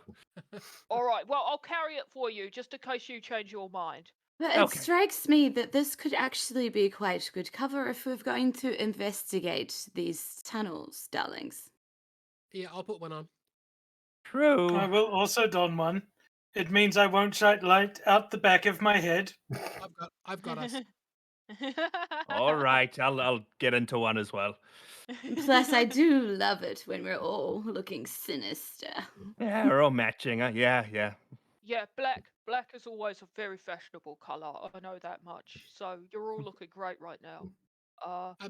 Before we move on, can I roll a check to see what I know about these Kuatoa people? Sure, roll me a religion check. The danger zone. Doom, doom, doo, doo. I rolled a 10. A 10. You've definitely heard of them before in religious context, which is strange for a fish creature. They've come up in a couple of different dissertations and essays you've read about various religious studies in the past, but you can't quite recall why or what Hmm. was of note about them. Well, they seem pretty easy to kill, so we like. It's odd that they were able to abduct people, considering that they, get knocked out so easily of 0 damage. But sure, let's robe up, grab anything that might be valuable, and head down the other door. Unless anybody wants to go back, like follow the other footprints. Yeah. I mean, this sounds like a good plan. I think Okay. this sounds like a great plan. Can I roll one investigation check just to plunge George's hand into the pile of stuff and pull something random out? Just see what I Absolutely. Absolutely. As Can she's doing I that, I'll get evaluate a bit. Dan's boots to see if they're large enough for George? get. That's a 7. Yeah. You pull out an old blue petticoat. George is gonna put it around his neck. So he's wearing the robe, Mm. and then now there's a nice blue petticoat kind of on his shoulders, Yeah. and he doesn't twirl. It tears as you pull it over your head. Yeah. Oh no! Oh, Now it Oh, is you- a petticoat. discrimination! And he kind of throws it down and storms out the door. Doesn't just. Oh, okay, he's gone. I'm I gonna get a thought bit I was the closer one who to- did psychic damage. Jesus, Dusty. Professor Myers is going to get a bit closer to Bita, and he's just going to say, "Was it Bita? Was it? Is that what you're?" Beta is polite, Bita. sir. All Yes. right. Well, I just saw you. I mean, I thought I'd just give you something. And he rummages through his potions, and he gives you a similar orange-looking potion like he gave George earlier, and just says, if this could come in handy if you're in any trouble or if you need to make any jumps or do anything, just trust in the potion. It'll do you well. Right. Well, thank you. Yes. All right. Giving us. Did I hear correctly? We are going to open the other door. Unless anybody has another idea, we can go back and follow the other footprints instead. Didn't this fishy man want us to go to the other door? He did, yeah. We could give him cardio piscine recovery and bring him back around. How about we throw the fishy man into the other door? I like this idea. I like it too. Yes. And she starts like dragging this robe. Not like the dude, but just like the robe. Yeah. Yeah. The creature is surprisingly light, even lighter than you expected based on its size. And you managed to drag it out of the room back in front of the second door. Yeah. And I'm like, the muscle, a little help. Certainly. I will hoist the fish man up. On a pike? Oh! Let me recover from that stunning quip. Hate myself. George will open the door if you guys want to chuck the Kuatoa in. Very Yeah, well. So you approach the door and try to open it? Yep. Says, The all right, stand back, everyone. This is not Dan Gur's door. And he'll go and open it. As you put your I'll hand stand out, next to him. you hear a cheer from up on the cliffs as the door morphs into the set of teeth and lashing tongue. Damn it. And And goes we- to Yeah, throw the fish man. George, can I get you to make a dexterity saving throw, please? As the muscle, you are hurling the Kuatoa into the door. Yeah, you get a +3 George. on your savings throw as well. George, I'll give you a +5 with Flash of Genius as I see this happening too. Okay. That's a 16. 16. Don't even need it. Well, the- with all of the upgrades, 1 + 3 + 5 + 7, nice. 16. the mimic stretches its jaws open and goes to bite down on your hand, and you manage to pull it away at the exact second the fish person wakes up, squealing through the air before being chomped by the jaws. You'll notice the cheers from behind you didn't stop. They didn't get any quieter. They seemed just as entertained. And the creature squeals as it is quickly devoured by the door. Whoa. Is Well- there anything behind the mimic? Like, does the mimic block a tunnel, or is that it? It doesn't seem to. You didn't notice anything. Okay. Bloody hell, Mcnulty. Sometimes you've got some real shit ideas. I'm gonna go follow the little footprints. George kind Well, of I stops. think that's open and shut. Let's move on. The puns Really? in half two are I coming. know what's happening. It's good. Oh, they're getting there. I nearly got my hand. I need that for doing sales. Well, Grabbing you've got things. an extra hand. Just use that one. Yeah, but you gotta use one hand to hold off all the old ladies, and then you gotta use the other Lusky hand. gave you a hand. Just use that. Oh yeah, you know what? You're right. Yeah, the I know muscle what you're gate. Your complaining muscles got. about. And I don't really remember whose idea that was anyway. Come on, let's go. And then The party decides to leave the Dan Gear door and head back towards the lake. Erlen points out the smaller footprints from earlier, and you take the path leading further down into the caves. The further down you go, the quieter the sound of running water gets, until all you hear is your own breathing. Eventually, though, you hear chatter and the roar of a fire before you eventually find yourself in a rather well-lit cavern. Ooh. Bro, this looks interesting. Oh. Oh. Wow. Okay. Before you is a large bonfire in the middle of an open cave. There are more of the small huts you saw earlier and some larger ones. A number of Kuatoa seem to be wandering around, talking to each other, really just relaxing. And the cave you see stretches off into the distance until it comes to a sheer rock wall. This is a fantastic map, and I'd just like to point out Oh, that there's some cool. kind of lobster creature who's labeled Jimothy Yeah. Claws. I know, I can't stop looking at it. I can't wait to meet him. I can't wait to meet Clippy Claus. Okay. McNulty. Yes. McNulty. Yeah. If depending on if you want to go about this peacefully or conversationally as you usually do, I could always create a distraction with that fire in the middle there. When? To start a conversation or to end a conversation? However way you want it. Well, I'll tell you what. We'll give them an opportunity to give up the kidnappies, and if we can walk out of here with them, great. But Okay.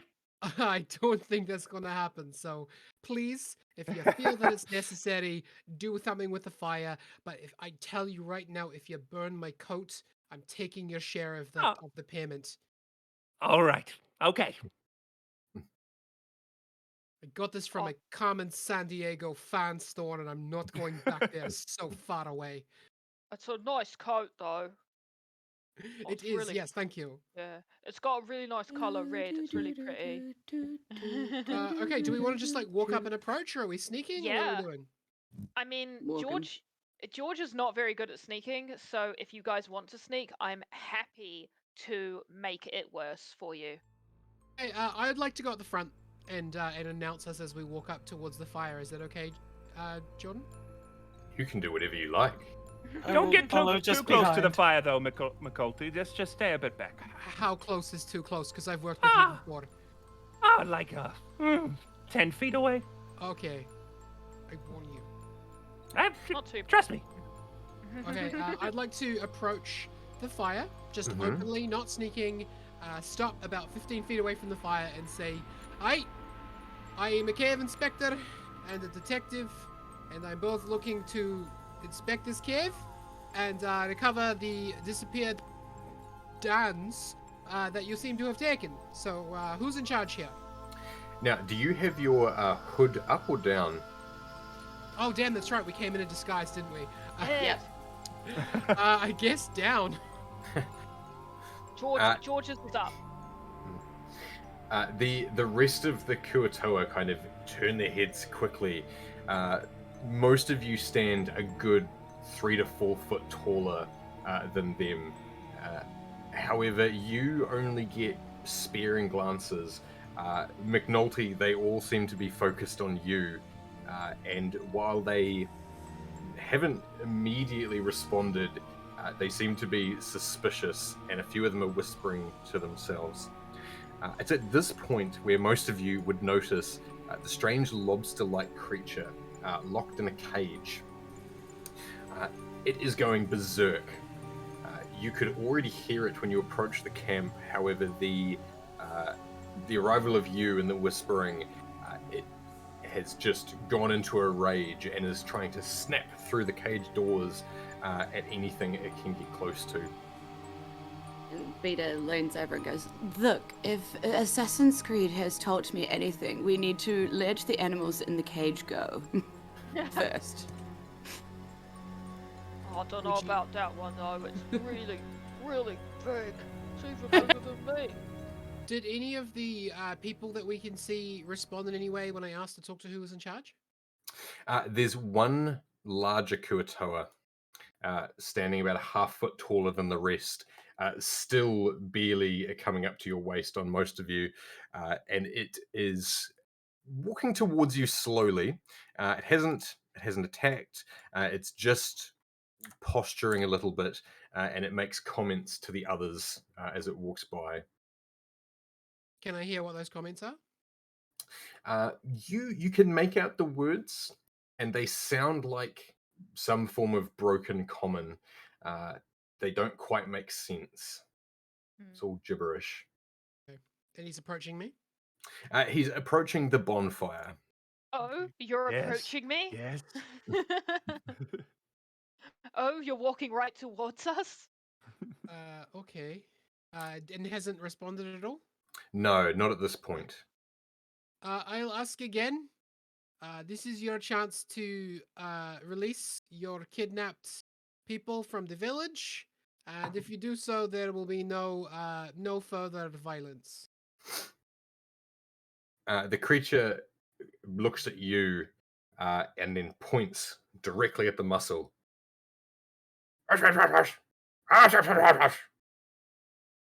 And then points to Mcnulty. Can you make me an intelligence check, please? Not a saving Anyone? throw, just a generic check. Any of us? Specifically the muscle. Okay. Oh, sorry, I thought you meant me as well. Our protocol droid. Let's go. That is an 11. You can't understand what it's saying, but it seems to be instructing you to do something with Mcnulty. McNulty, it Hey. seems to be telling me to do something. Oh, At this point, the creature's getting more and more frustrated and starts pointing at the rest of you, George, Erlen, and Bita. Yeah, Oh, can I roll Mc- an intelligence check and see if I can figure it McNulty? out? McNulty, just Perhaps say if when. we pull up our hoods. Nope, probably not. not yet. My hood's up as well. Yeah. Yeah. What I understood from all of you was that the rest of your hoods were already up. McNulty's was the Yeah. only one that was down. Yeah, Yeah. yeah. I just kind of grab McNulty and I'm like, "It's okay, darling. I will protect you. But just go with me." And I'm like, grab, and I'm like, roughly push you in front of me, kind of Oh, like. I'll definitely act like I've been betrayed and like squirm, but not actually like not actually break out of grasp. Mm. Yeah. And I sort of start walking carefully towards them, but with like pretending, but also with one hand free just in case I need to cast something, Yeah. Please, I think they just need the hood up, and I will follow along within 5 feet. Yeah. The creature seems much more at ease now, and starts nodding its head and smiling a gruesome fishy smile, and instructs you to take McNulty to this large building here. I think. Oh, the large Yeah. building at I the mean, back. yeah. Yeah. I mean, And no. I'm like, because I don't understand, I'm like, try to copy the gibberish as much as I can, like just. Can you give me a performance check? She's so bad at this. Why did I choose these things to do?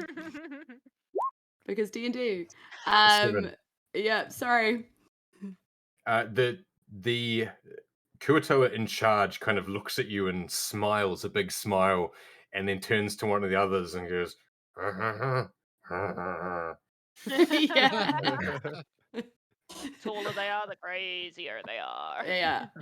But I think if we walk kind of like this, we can get near to the other, like where everybody kind of is, right? So, yeah, that's sort of what I'm thinking. Like, What? Yeah. While these guys are taking Mcnulty over to the main Kuatoa and then also over to the main building, can George just kind of wander towards Jimothy Clippy Claws? Absolutely. Just wander over. George, what are you doing? Oh, don't worry about it. I've figured it all out. All right, just be real- careful. All right. And what's the fence made out of? Various junk. There are bits of wood, bits of bone, wire, metal. The door appears to be a proper cage door, but the rest of the cage seems to be missing. They've just kind of strung it in place with some metal cables and propped wood up against it. And is the cage door on the bottom of the coop, or is it kind of on the left? On the front. Oh yeah, where the ping circle is. is. Okay, fantastic. Yeah. Is this Kuatoa that's next to George doing anything now that he's like standing right next to it? Yes, he is antagonizing it. He's throwing things at it over the gate. He's dangling his fingers in before pulling them back. And as you walk up, you're surprised as you're quickly pulled close, slapped on the back, and handed a stick. Yeah. All right. Whatever. And George is going to open the cage. I'm just You- shaking my head as I'm watching. You grab the gate and kind of pull it, and it does appear to be locked. And the Kuatoa beside you kind of shakes his head and holds up a key ring. Can I make a strength check to pull the cage door out of the rest of the junk? Yeah, you absolutely can. Yeah. And while that's happening, as we're approaching this front Yeah. building that we're supposed to go towards, what do we see? Okay, so you are all headed in moments before George started destroying the cage, and you're let inside by the other Kuatoa. No one seems to stop you. And what you find inside are multiple makeshift cages, all of which are occupied by various people. Yeah. You see a couple of malnourished, middle-aged humanoids. You see a bored-looking half-elf. You see some elderly sitting in another cage talking to each other. They are all obviously prisoners here, but they don't seem to be overly distressed. The only concerning thing is on one side of the building, there appears to be a stagecoach smashed to bits with a man tied to the back of it. Like, Sorry? what is the man tied to the back of the stagecoach? What does he look like? He looks like a farmer, a regular farmer, except he is not wearing shoes or pants. He just has underwear and a shirt on. Like Pooh Bear. I would like to say in Elvish to the half elf that you said was in the cage. Do you need to be rescued? You hear a pretty quick response back. Yes, please. Is that what you're here for? Thank Okay. goodness. And then I'll shout back, Erlen! Oh, okay. I'm going to pull up some liquid and just spray it on the fire, and I'm going to cast pyrotechnics. All right. Yeah. Nice. Pyrotechnics. So what order does everything happen in? Because the Yeah. Jimothy's free now, right? Yeah. Well, I only rolled a 12, so I don't know if Timothy's free yet. Yeah, it's not a particularly well-built cage. And you hear a shriek from the Kuatoa beside you as the door just kind of comes free after your second tug. You need to make me a dex save, please, as the creature immediately comes charging out, snipping its claws and screeching. Dex save.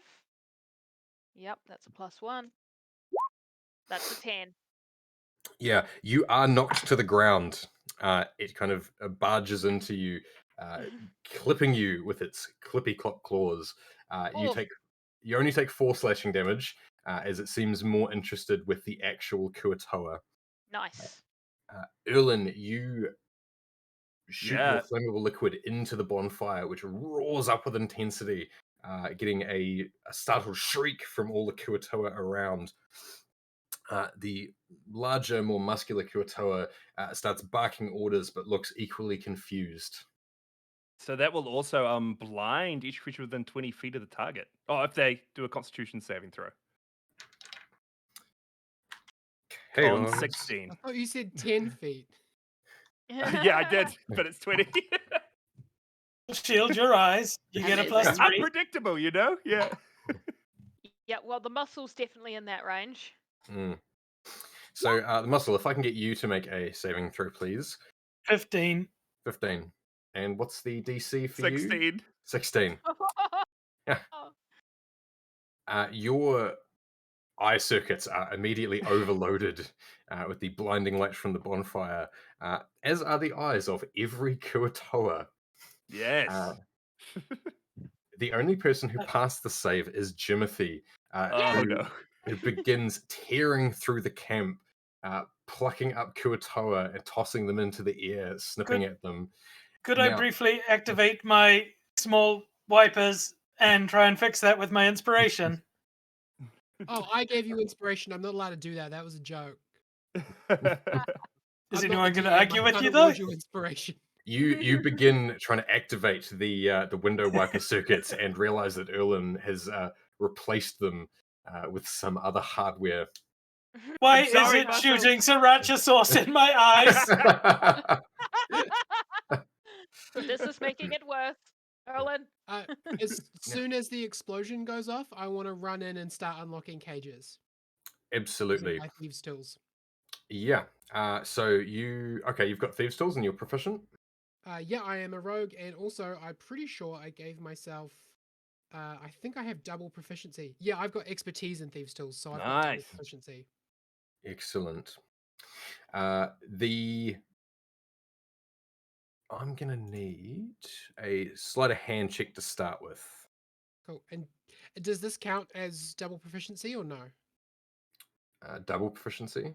Yeah, because I've got expertise with thieves' tools, so I just want to know. Is Oh this yeah, a yeah, still- yes, yeah. yeah. It does indeed. So that is a 17, and then my Nice. proficiency bonus is 3, so it's a dirty 20 for the first one. Nice. Dirty 20, beautiful.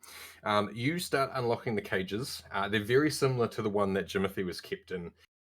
And the cage doors themselves seem to be well made, but they've been salvaged from somewhere else. The people begin exiting quickly, but seeing the chaos outside, come back in and cling to the walls. Can I tell them to get into the cart?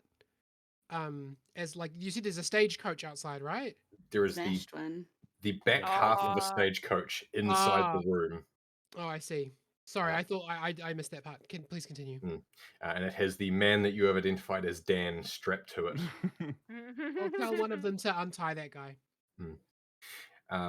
They all begin asking for direction. Bita. Have we heard about this Clippy Claus? And she's like full hands up, like asking over her shoulder, like, should I be doing something about this? You know, like she's genuinely asking the party. Okay.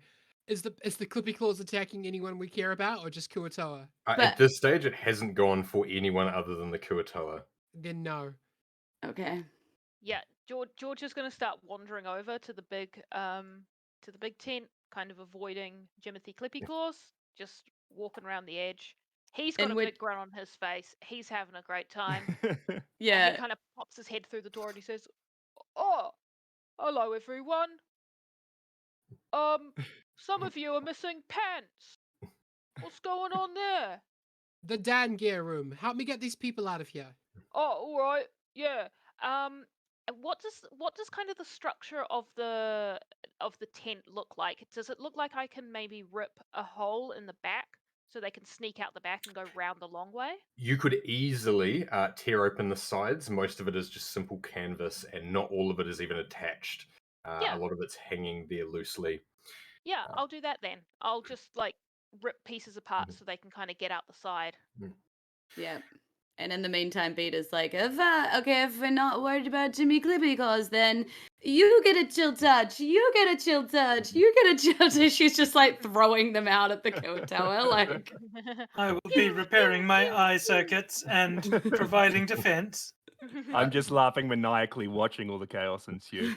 There are screams of agony from the Kuatoa as they swing their weapons wildly, most in midair. They seem occupied for the time being. Yeah. You help a number of the people out the back of the tent, and one of them stops you and says, thank you so much, but you need to stop them.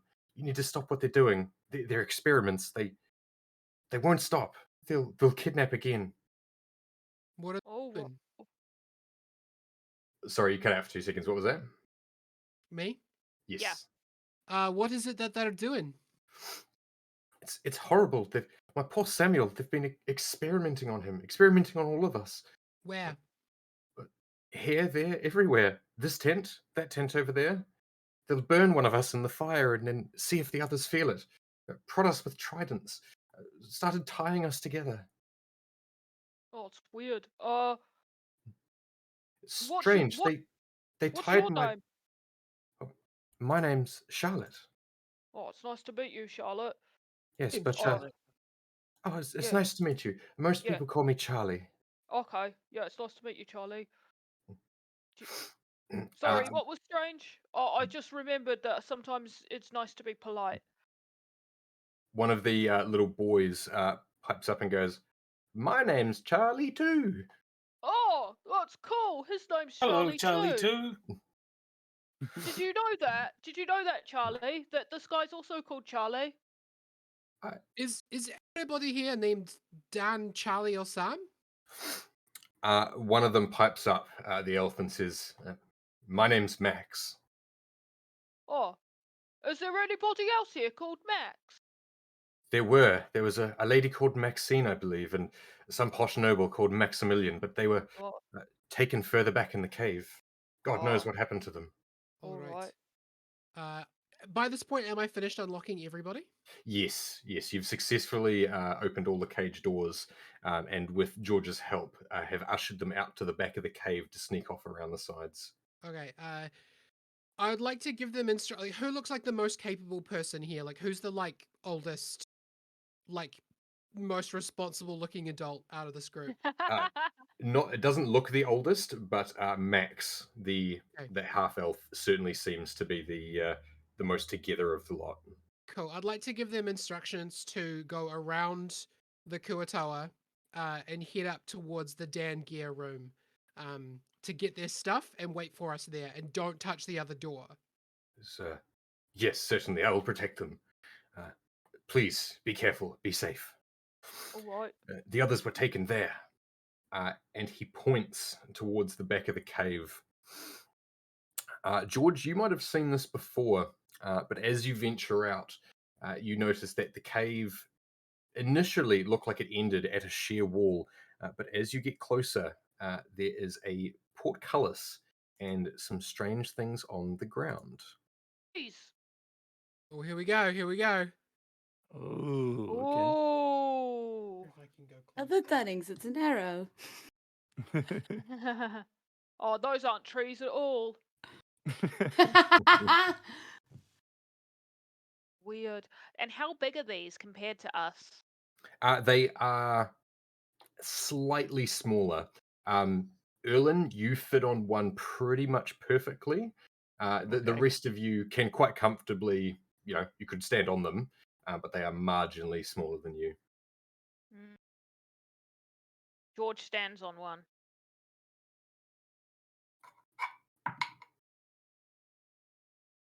Anyone. The one on the far left. George steps over and stands on one of the platforms. You hear an audible click as the platform sinks into the ground an inch or so. And after 10, 15 seconds,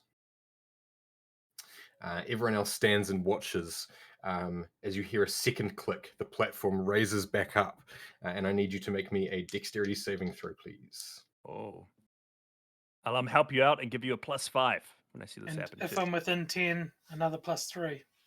All right. I don't know where we are. This is great. Yeah, I know, right? That's a 27. 27. Ooh. Not bad. Thank Not good enough. you. No, you dodge out of the way as darts shoot out from the wall in front of you. Oh, bloody hell. You're scratched by one of them, but none of them impale you, so you take 5 damage. Ooh. Okay. I don't want to do that again. What? Oh, jeez. George is going to look around for big rocks that he can throw onto the squares. Mm-hmm. And I'd like to make an investigation check with my magnifying glass. Sure. My magnifying glass of minute seeing, which is all magnifying glasses, really. Mm-hmm. I will provide guidance and additional lighting. Is there anything in particular you're looking for? Yeah, I'm looking for footprints. Like, I'm looking for where other people have Nice. walked. Sure. Roll your check, and George, give me another investigation, please. I'm begging you, roll a third natural one. I hope so. Well, it's still bad. It's an 8. Yeah. A So, dirty 20 on investigation. dirty 20. Okay. George, you find one rock. You find one large rock. There are lots of smaller stones around, but only one decent size. Okay. Mcnulty, you notice that there are a fair few sets of footprints around this area, and a couple of trails leading off towards the portcullis. You also notice there are footprints culminating around each of the buttons. Yeah. All right, where do you need me to throw this? Should I get on top of one as well? What are you thinking, McNulty? Yeah. I think Uh, Bita appears too, and she's like, ah! Just like firing. Chill touches still behind her, and then she just walks backwards and accidentally steps on one. Accidentally. I'm gonna say that she accidentally steps on the right backhand one. The right backhand Um, one. Yeah. Like You the hear yeah. And then it's like, oh, help! And looks at everybody. Like another Good. click. Please don't move. Maybe the trap doesn't fire if you stay on it. no, it did fire when we stayed on it, didn't it? Yeah, I stayed on it and it fired. Oh, well, you might Okay, want run to in move that then. case. Yeah. Either that or everybody stand on them. Quick! Okay. I'll jump on I the will back try one. and stand on two. Erlen dashes forward, and you feel your platform rumble for just a moment, as if about to move back up. But as Erlen clicks down, Oh. yours stays. So It's working! So- It's working! It's working! so Quick! there's one on the right. Where's Erlen? On the one at the bottom. At the very back one, yeah, the bottom one. Okay. George is gonna walk up and drop his big rock onto the center square. Mm-hmm. You hear another click as the platform slowly sinks a few inches into the ground. I would Right. like to stand on the one at the leftmost side that shot darts and try and straddle two of them. Oh, how tall are you? I can be up to 7 feet tall. Mm. Swing and a miss, I'm afraid. You almost managed to stretch your legs onto a second, but can't quite make it. But your weight does push the first platform down. You hear another click. Oh no, we're in trouble. There's not enough of Trouble. us. Yeah, It's not enough. Beta's like casting Mage Hand and is desperately trying to push down another one with Mage Hand, but I know it probably doesn't work because it's like not very much weight, but Isn't that's what it- she's doing. You push down with Mage Hand on a second and hear the platform click. Oh, it actually works. Okay, Oh! Say what? I'll hop on the so just to check, we're filling them up from the bottom, right? So we've got the bottom one and then the row of 3 and then the row of 2, yeah? Yeah, We haven't got the one the on the top. left. Okay, Yeah, I'll or the hop one on on the top. the next one that the next lowest one that's not clicked. Yeah, Okay. you hop on, and once again, the second to last platform clicks down. And George will hop on the last one.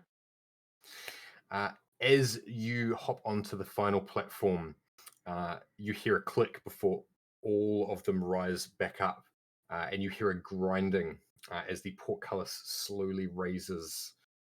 Oh, that was cool. Oh, power Nicely of done. friendship. Power of friendship, everyone. That's the power of friendship, and also that big rock that I found back there. The power of friendship and big rocks. We're playing Tales of Equestria. What, Friendship uh, He is is now our magic. friend. what do we see? You see a large stone structure off a couple 100 feet down a corridor. And as you begin approaching, you hear some chanting. Here we go. Hoods up, everybody. Mortu Castellanos, I'll put my hood up. Morsicatos Harlow. Okay, Right. hoods up, and we're heading down there. All right. Is there can we hear any kind of can we what am I trying to say? Is the chanting saying anything? Is it just gibberish like it was up here, or can we hear like words? It's in a language you don't Yeah. understand. However, it is the same thing over and over again. Some of the words are in common, but they don't make sense in Ooh, okay. context. Can someone please roll me? Anyone that cares to can roll me an intelligence check. Oh yeah, I'll help I'll out. roll intelligence check. George got a 17. Muscle Nice. 0. How did you get a 0? Yeah, what's happening, Muscle? Oh my god, a natural The 1 sriracha minus 1. seems to have leaked into my circuits. I think my CPU is running hot sauce. I got an 18 too. 18. You make out the common word for donations, and you make out a word that sounds like thanks maybe, chanted over and over and over again by Kuatoa all around the large cave. Is that thanks from all the fish? Oh my no. Oh, my brain just hurt a wee bit. If George was gonna pretend to be a Kuatoa and start chanting along with them, what would it sound like? The closest you can muster is thanks for the donations. All right, George is gonna start chanting and walking up to stand next to the Kuatoa, and he's gonna say, "Oh, thanks for your donations. Thanks for your donations. Thanks for your donations. I forgot what. Oh yeah, thanks for your donations." And it's not in tune at all with the rest of the chanting.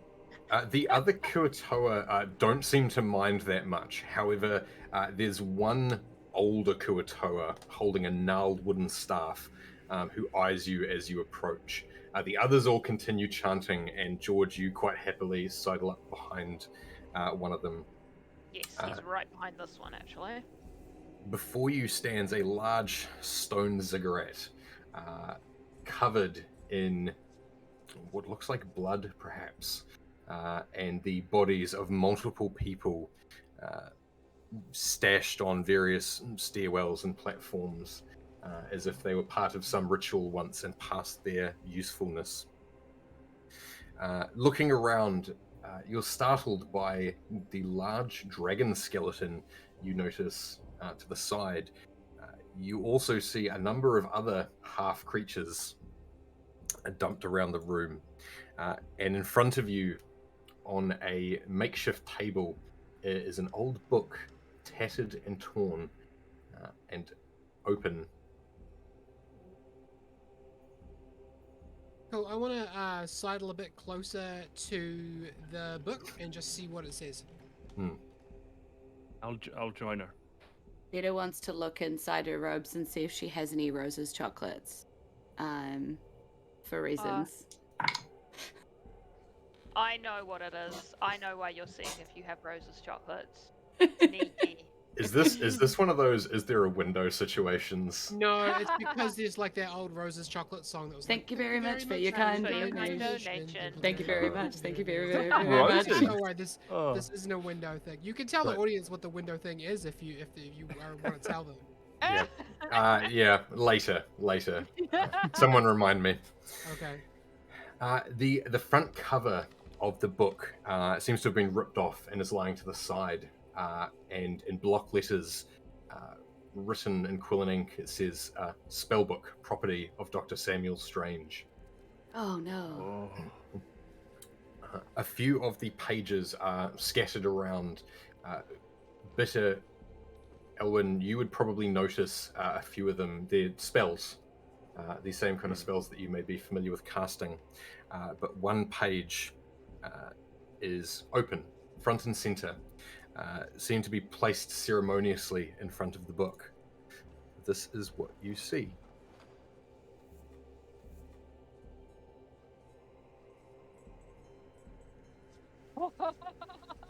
Oh no. Looks so cool. No, it's not allowed to happen. I have PTSD suddenly. Keviine! This is just nonsense. This doesn't mean anything, does it, Mcnulty?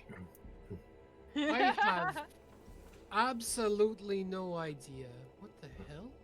Thanks for your donations. I'm gonna take the book. As you approach, the small Kuatoa points the staff at you. However, you manage to snatch it off the plinth and says, You have come to bear witness to our holy ritual. You are no Kuatoa. But Give you me are a here witness. as Was it the good? witnesses. Was it the good skincare, or was it just that I'm just much taller than you? The height did give you away, I won't lie. What are you doing here? What's the point of this? Why, Thanks for your donations. to summon our god, the mighty Keviine, journeying to our lands from far away on 6,300 starships. All right. it's at What's this. that reference, by the way? Just like Julz seems to understand what that means. You'll get there. Money you made. Donations. Oh. Did Keviine come in all separate 6,300 starships? Yes, we had to reassemble him. And he will be so grateful. We have made him powerful, strong beyond belief. It's at this point you notice on top of the ziggurat is something covered by sheets, tarps, bits of burlap and fabric, thrown unceremoniously over this something. Ew, a big thing. Bita finds herself quite curious and is like studying the spells sneakily and seeing if she can like copy it into a wizard's book. Like just Oh, Oh, creating a new god, eh? Interesting. Interesting. I look around the group and I say, well, we're supposed to recover the people, and we've done that. So, is this our problem? Thanks for your donations. Well, I mean, they Thanks said that they're going to be for your finding more, donation. right? They'll keep doing what they've been doing. All right, that's all I needed to hear, and I'm gonna pull out my knife and jump, launch off the table and see if I can stab this Kuatawa with. Whoa. By the way, I have a moonlit dagger, so I've got a sword that when I draw it, casts a lot of light. I'm gonna jump and see if I can stab this Kuatawa. Cool. Fancy. Thanks. You launch over the table, sinking your knife into his chest, but all he does is laugh. Ah, I knew you wouldn't disappoint. I knew someone would complete the ritual. Uh, Oh, Coughing no. up blood. He says, Oh no. Rise! Rise from the depths! Keviine! The blood back in him. The blood back in! It's at this point you see the thing beneath the sheet slowly start moving before a creature standing 20 foot tall emerges. Oh no! Look at oh no! No. so sick. No, Not a that's. fan. Oh my god. It seems to have the body of a purple worm, arms grafted onto it from burying decayed zombies and skeletons, the head of some strange alien creature, and bony draconic wings. Nope, this is attacking me. This is a personal Oh my attack. goodness. Yeah, no, that's not standing. Bita is going to start casting a spell. I assume we're going to be rolling initiative, but she's absolutely. We certainly are. Thanks for your donation.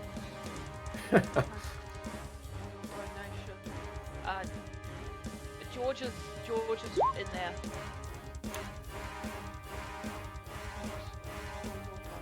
Yes, Amy, it's bad that you're cheering for Kevin to win. Very bad. Very bad. No! Stop it. Stop it! Why would you do this to me? Oh Oh no! my god, Eddie's going insane! Oh no. The creature rears up, surveying the room, before almost silently gliding down towards you on its bony wings.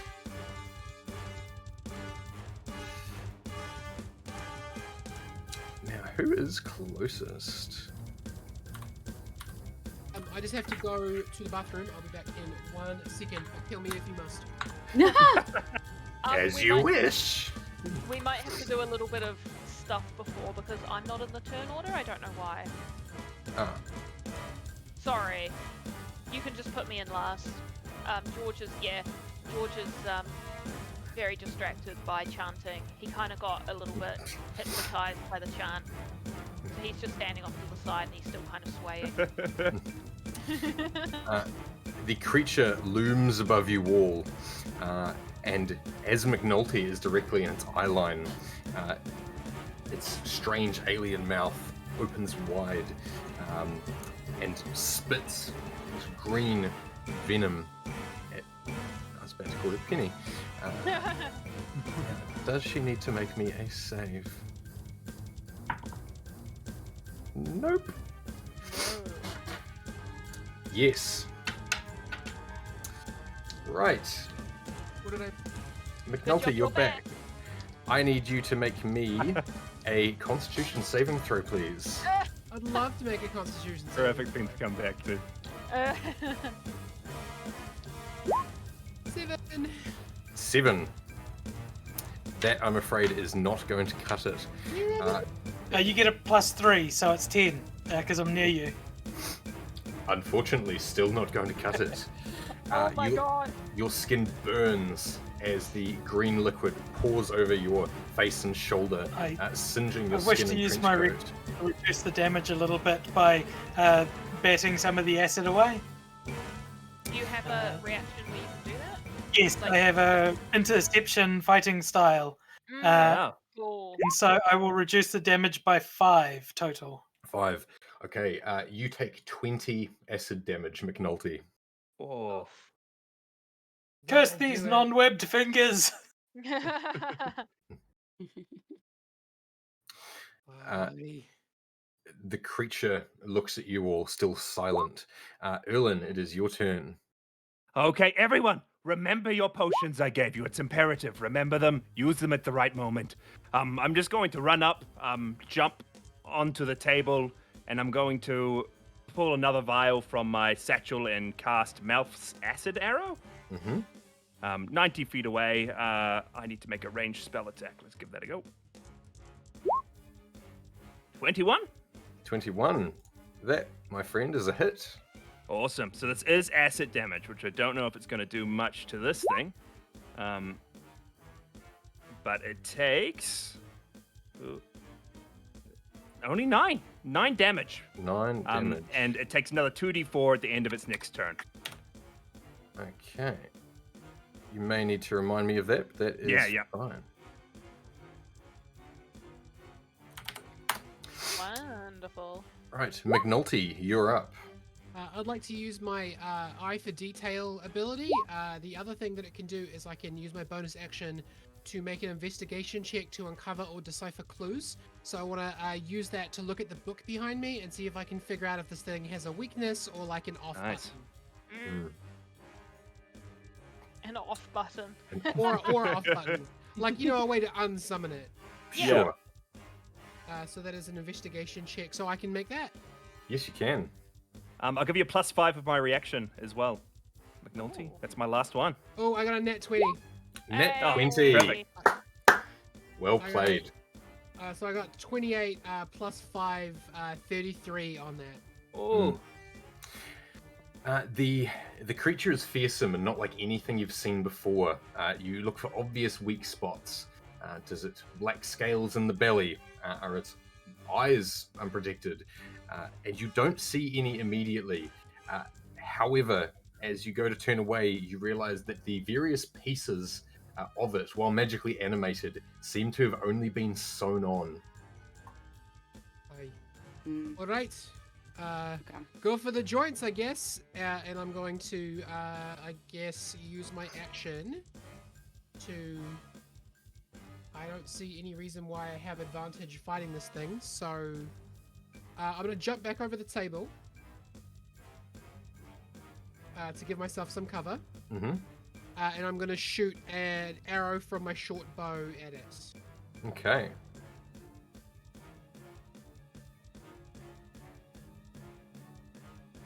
That is 19 plus 7, 26. That's a hit. Nice. Pew pew. And that is a total of 5 damage. 5 damage. The arrow sticks into the creature. You can see it hanging out of it, but it didn't seem to notice. It didn't seem to be all that bothered. Okay, cool. So the damage wasn't really my contribution. I think the nat 20 on both joints Yeah. is much my better. contribution to my turn. So use my bonus, use my action, next person's turn. Muscles, you're up. Very good. I will flame on my sword and approach. The joints, you say? Very well. And I will start attacking. Does an 11 hit? Unfortunately, my friend, 11 does not hit. Why Damn. does the sword warm up faster than I do? Does a 25 hit? A 25 does hit. Nice. Excellent. I would like to put in one spell slot of Divine Smite to really work on these stitches.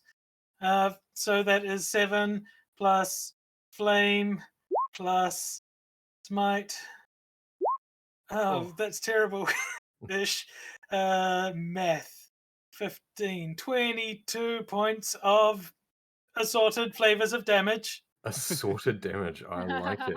I am sorry, but you cannot be here. You are an abomination.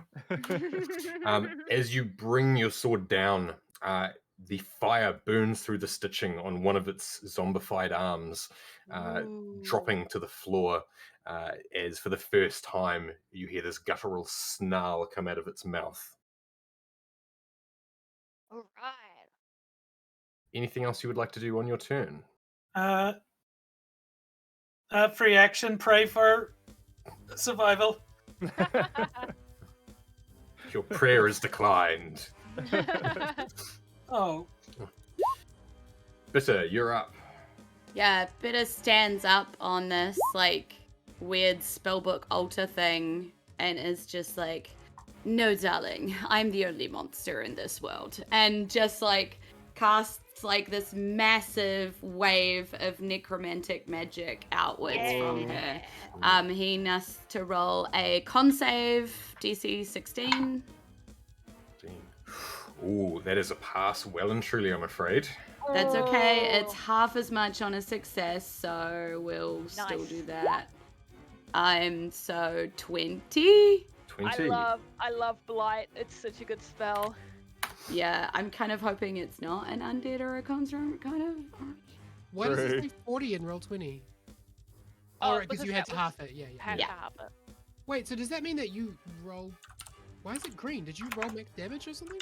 No, I Two- rolled like two eights. 8s.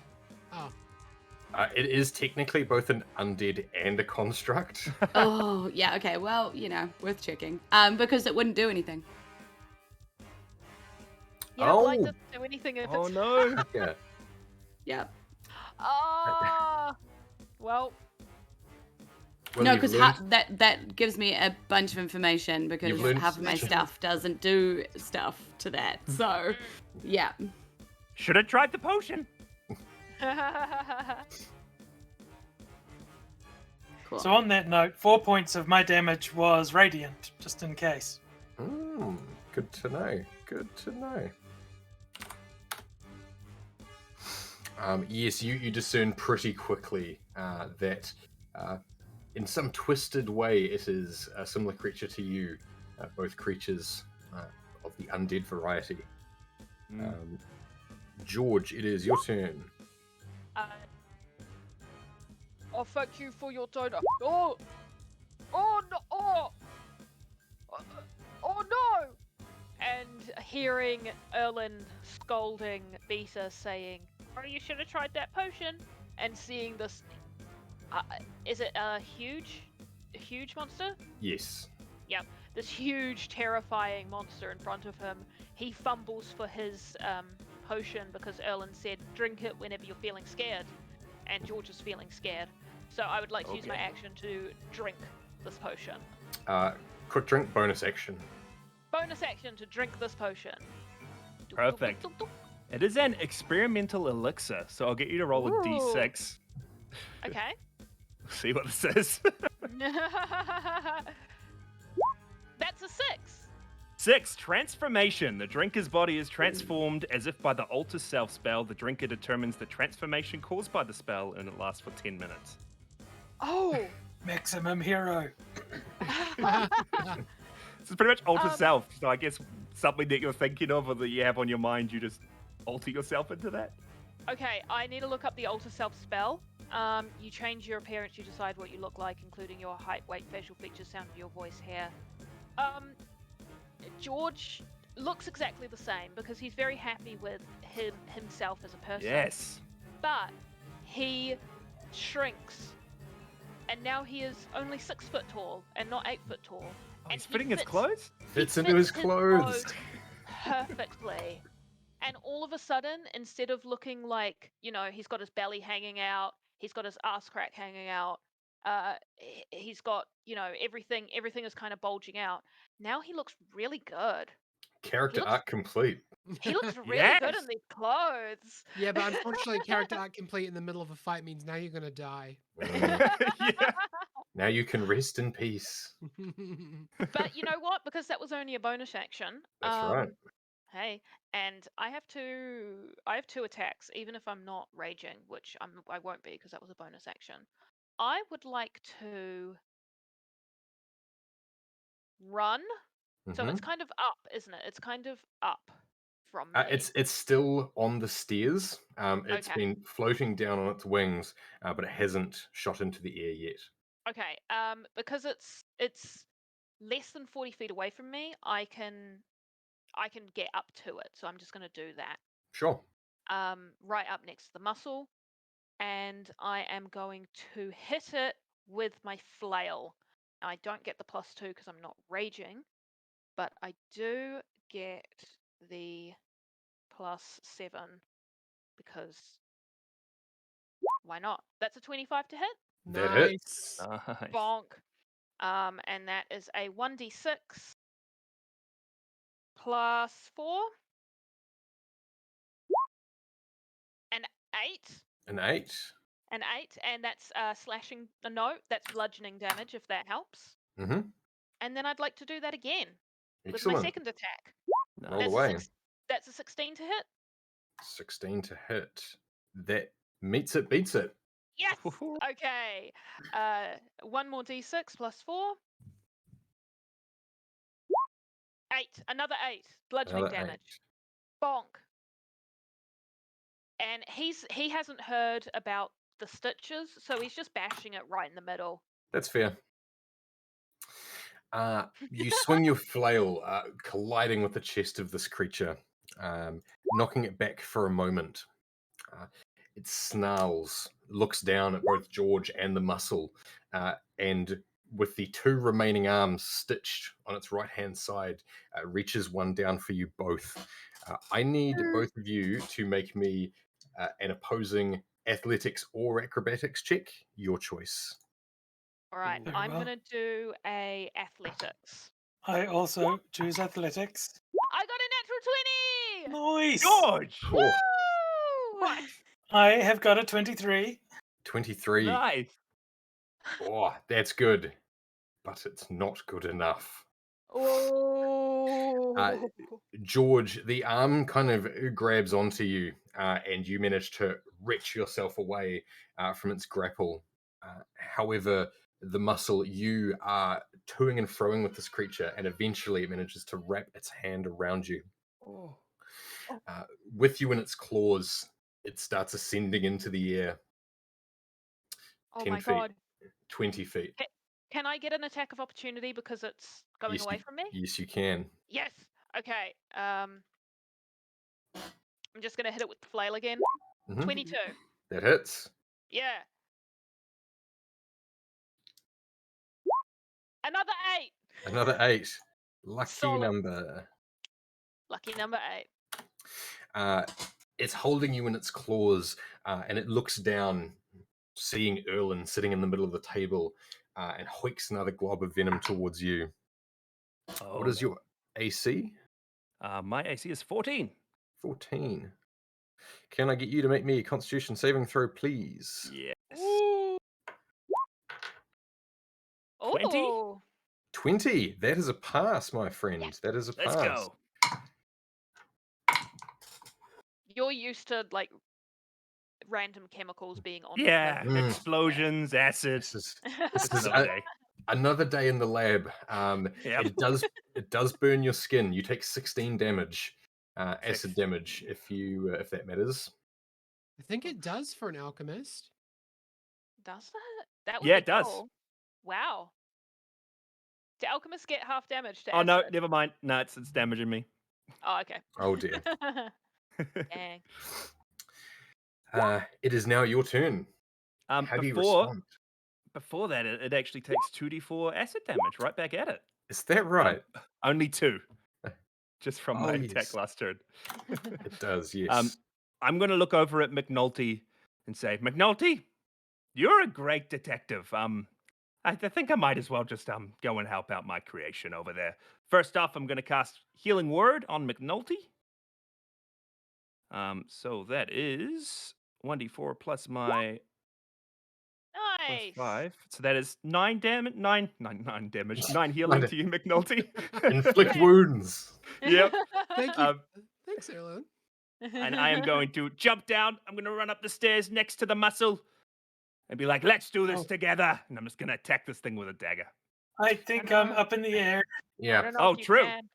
I Yeah. think Underneath. it's up there. You're I'll welcome. run To, underneath the muscle. you're welcome to throw your dagger.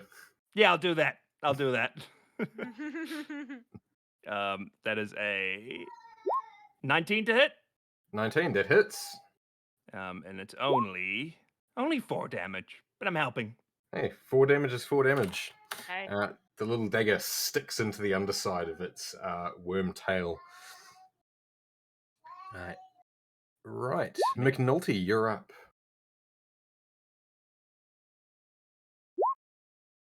I can't hear you. I'm just thinking. Right. How far in the air is it now? 30 feet at the moment. 30 feet. Okay, cool. Okay.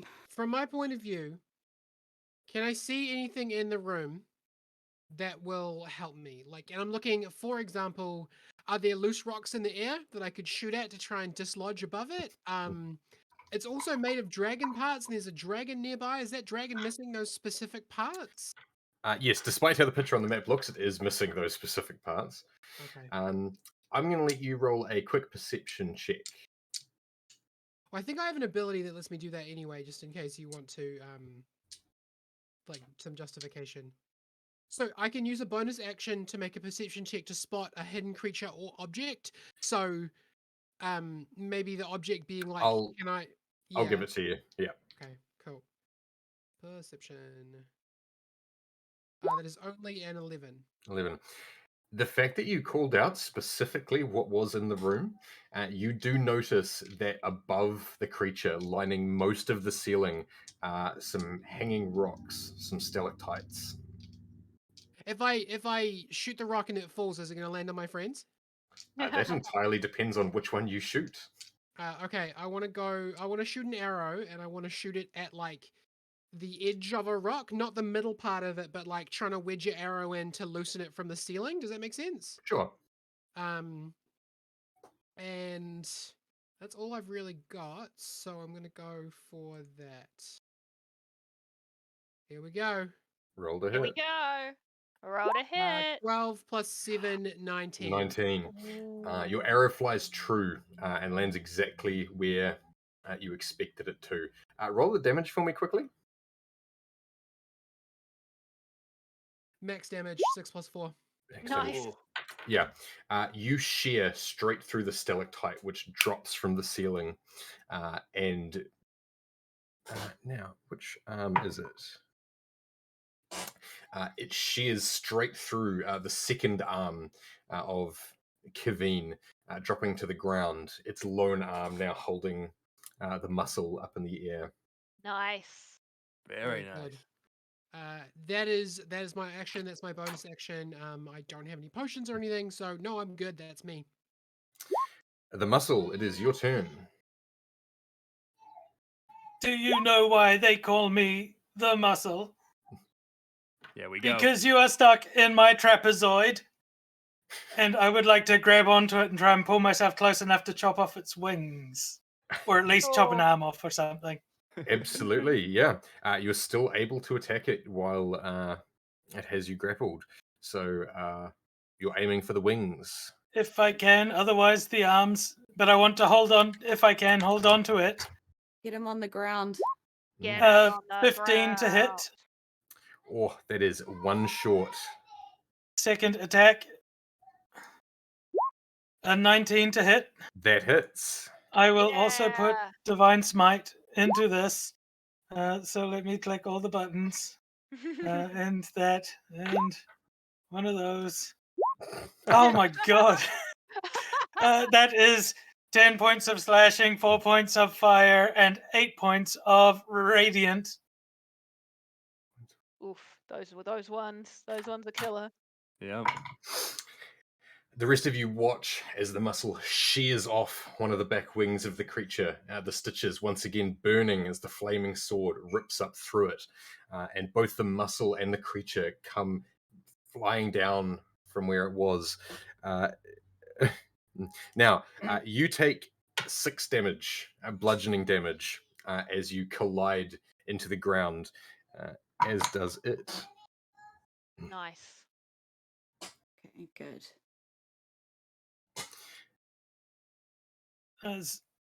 Let me see. That will be all my turn. Pretty good Bita, turn. you're up next. So, is Get the it. muscle where the muscle kind of is on the map then? I'm going to say yes, because Erlen didn't run directly underneath. Yeah. So it's still kind of in the claws of the creature, but it's not But, directly like- underneath it. Yeah, okay, All cool. right. Important because Bita pulls the fetus of an unborn Furby out of her pocket and just opens it and throws it on the ground, and in a 20-foot square underneath this thing, squirming gross black tentacles form, and just trying to hold him down to the ground and bludgeon him. So that's a dex save 16. A dex save. Is this Evard's Black Tentacles? Yes, it is. Yeah. It's my partner's favorite spell. It's a good A spell. really cool spell. I love it, but it really only works on the ground. I have That- like almost nothing that works in this situation. So That is a 15. nice. Whoa, Okay, so nice. takes 3d6 bludgeoning damage and is restrained by tentacles. So Yes. restrained being important. Wail on this bugger, everybody. Yeah, And Furby's black tentacles. yeah, That's what Gazarant said. Well done. yeah. The tentacles tear off the last remaining arm, and you're left this worm creature with an alien head shrieking at you, screaming, flapping its one remaining wing. You are free, the muscles, as the arm grappling you is now no longer attached to the creature. Yeah, and Nice. Beta wants to start running at this thing, but like up walls and stuff. Like you just see her just like going up the wall of like the pyramid thing, you know? Because she can. She's Spider. You are able to get to here if you like. Yeah. So, yep, perfect. Thank you. And despite the slickness of the surface, covered in blood and other fluids from this creature, you see Bitter just glide effortlessly, as if she was stuck to the stone, perhaps. Yeah. She's like, come at me, bro. I don't care if I die. I'm already dead. Like, Anything else you would like to do on your turn? nah, that's it. George, over to you. All right, so George, newly 6 foot tall with perfect fashion, looks down at his perfect fashion and he realizes that a big spray of black blood has gotten kind of splashed all over his juicy couture, and he looks up Oh, at the no. creature and he's angry. Oh, he's so angry! And I'm gonna bonus action rage, and I'm gonna bring the flail down on it. Just bang, bang. So because it's restrained, I have advantage, but I don't know how to do that, so I'm just going to roll it twice. Seems fair. That is 17 plus 7 to hit. Yeah, that's a hit. Yeah, that sure is. That is 1d6 plus 4 plus 2. 12? 12. 12. Nice. And then I'm going to do that again. Oh, that was 9 both times, plus 7, so 16 to hit. Meets beats, right? 16 is the AC. Meets it, beats it. Okay, and now it's going to be 1d6 plus 4 plus 2. Yes. Another 10. Tell And he me, just- how does George want to end this? Yeah. Yes! So he's got a flail, which is not sharp, but the creature kind of fell forward as it fell, and it was being held down with Evard's black tentacles, and its neck was kind of exposed, the back of its neck. So he had one hand on the back of its skull, and with the other hand, he just cracked it twice on the back of its neck, severing the head from the body, and he's going to turn to everybody else with the head in his hand, and he's going to lift it up above above him, and he's going to say, "No more Kevins." That's why Yes! we brought him. Yes. Well have- done, George. Successfully decapitated the creature, and the rest of its body slowly disintegrates as it is picked apart by Evard's black tentacles. Yes. That's awesome. Yes. Very nice. Yes. And he's gonna do like a spike, and he's gonna spike the head into the ground. And Well, here's even more black blood just kind of splatters up onto him. That's here's right. what I want to know. Why, if you're Work going to it. make a Work god, it. Work it. Ah! Ah! if you're going to build a god, why would you call it Kevin? That makes Right? no What's the sense. name? What's the name? I'm copying your accent accidentally. What's the name? I don't know. Are there any more of those little guys around here to tell us what it was called Kevin? You kind of look around the cavern and notice at this point that most of the remaining Kuatoa have either fled or been crushed by falling rocks. Most of them didn't stick around when this started, and the second they saw what was actually under the cover, they fled.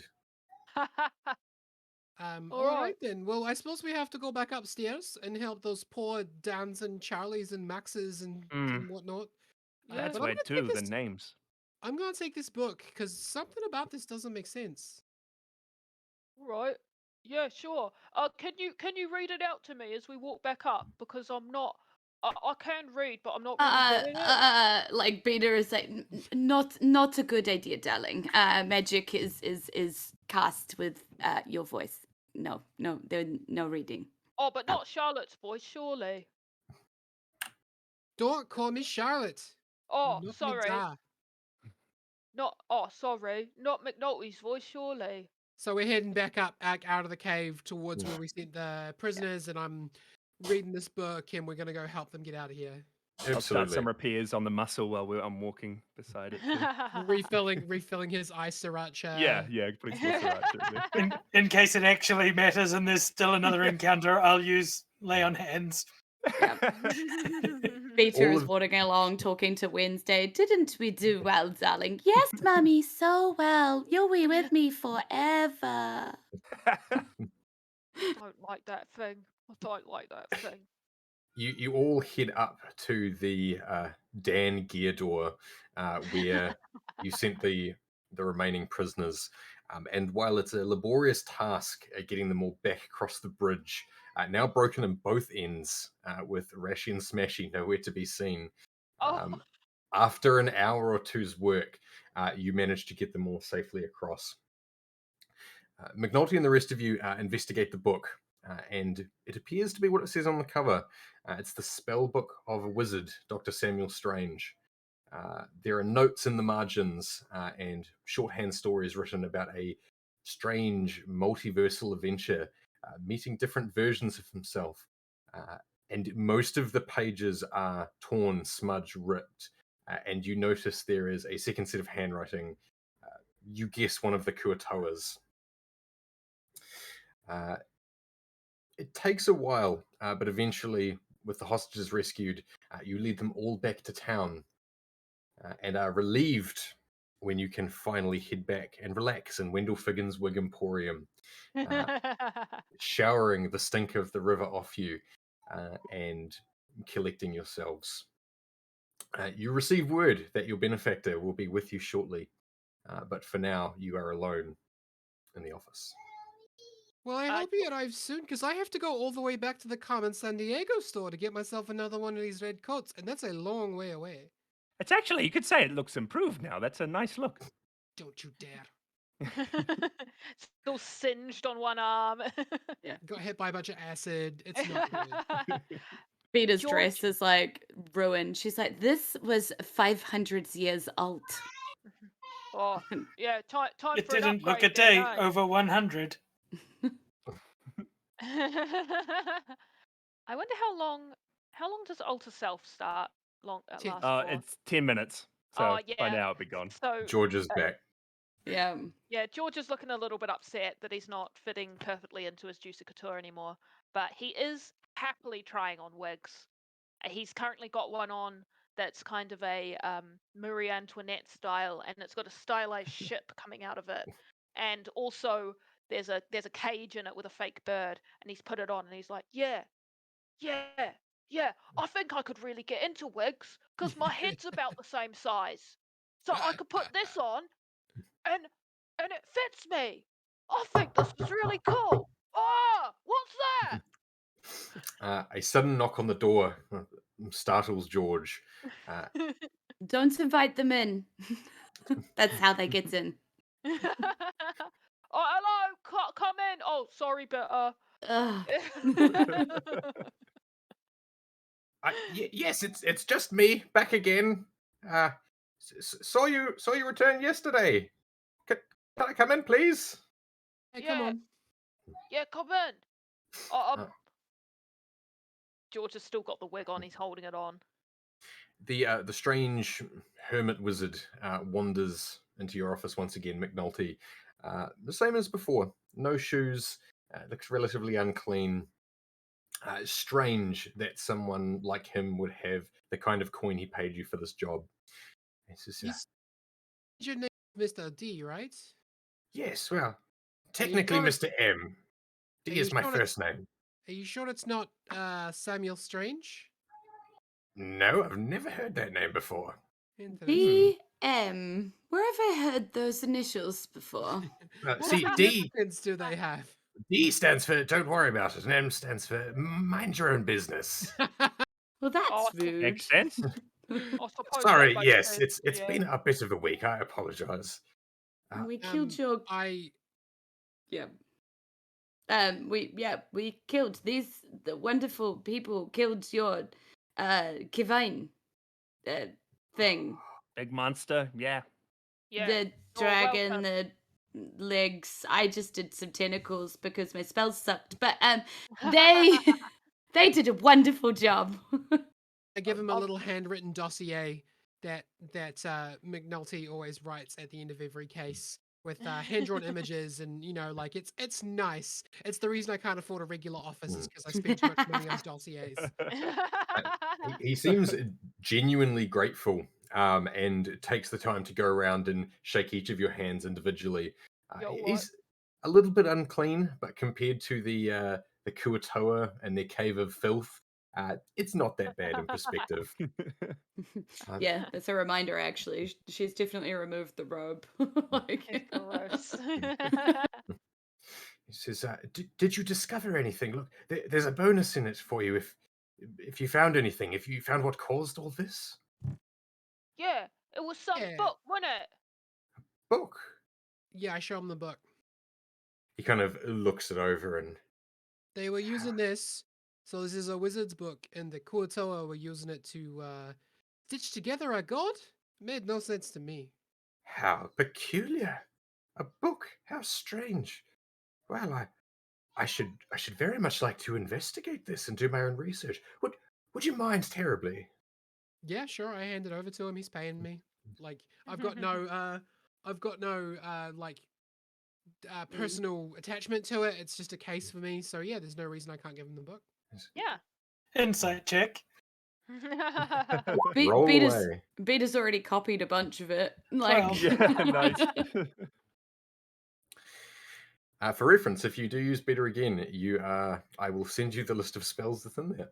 Oh. Ooh. amazing.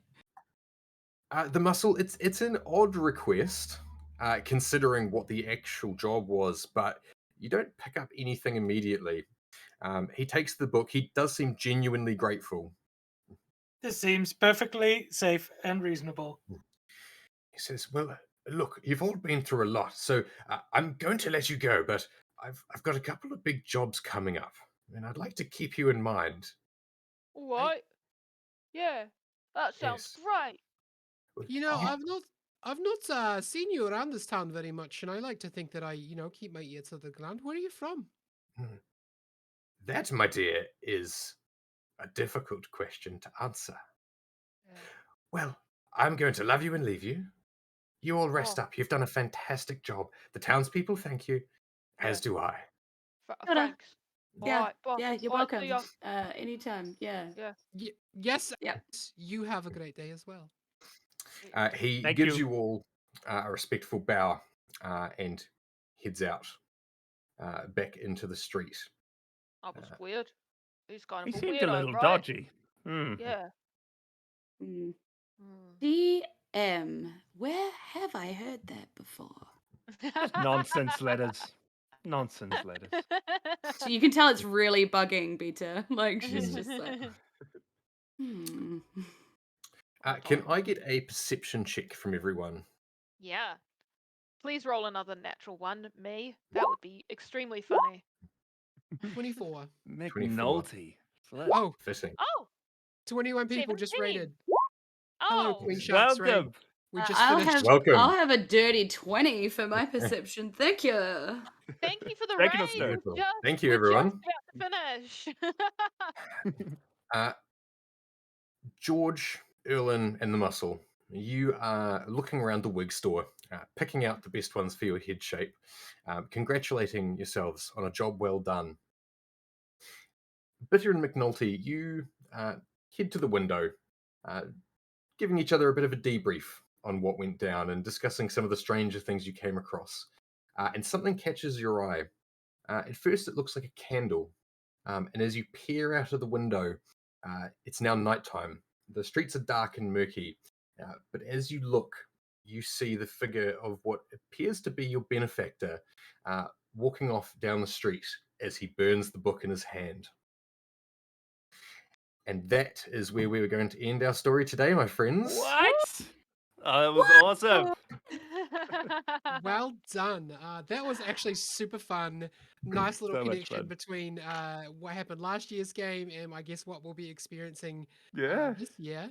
Yeah. I That's do so want to tell fun. everybody about the SN charity stream, especially since we have extra viewers here that we have a raiding party in. So Hello. so Welcome, everyone. Just before I introduce or get everyone to extroduce themselves, I will just let you know that on August the 27th and 28th, we are going to be having another Yes and charity stream. Yep, that just popped up in the chat. For 24 straight hours, about 50 plus Kiwis will be playing D&D with the express intent of raising $10,000 for the Cancer Society. Thank you everyone for being here. Thank you everyone who will join us for that game. And honestly, we're just hoping to have a really fun time.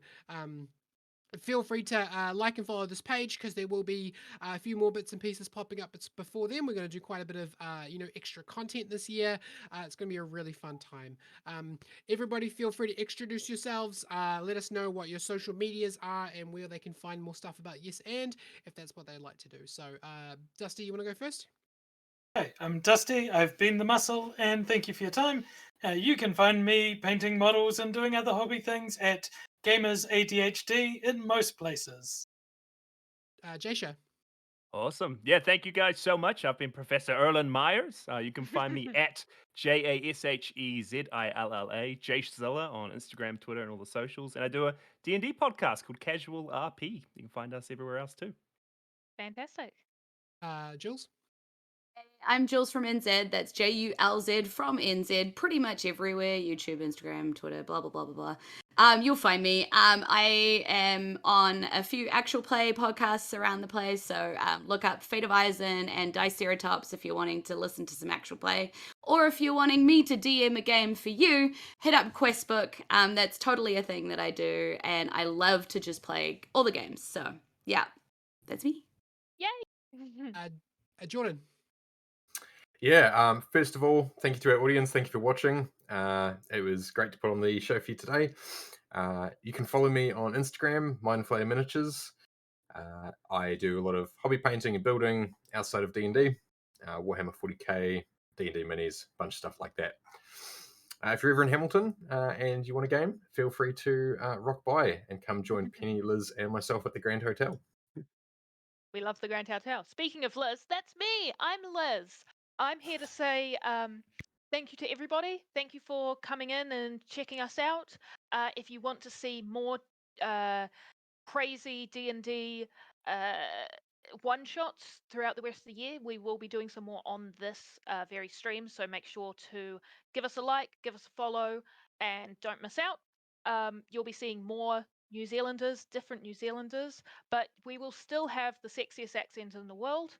I'm not sure when that was decided, but we're going to keep it forever. Also, I'm here to talk about Kiwi RPG because this is Kiwi RPG Week, a week celebrating both New Zealand game designers and New Zealand game players. So, if you are interested in getting involved in more New Zealand games, such as things like Monster of the Week, D12 Go, Soth, and many, many more, check out Kiwi RPG on Twitter, Facebook, and Instagram.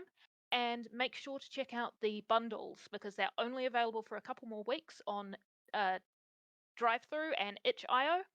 And they are really, really good. You can get some really, really good games for really cheap, and they're all I'm from definitely- right here in New Zealand. I'm Yeah. definitely going to get one of those bundles. It looks so cool. Yeah. It's so good.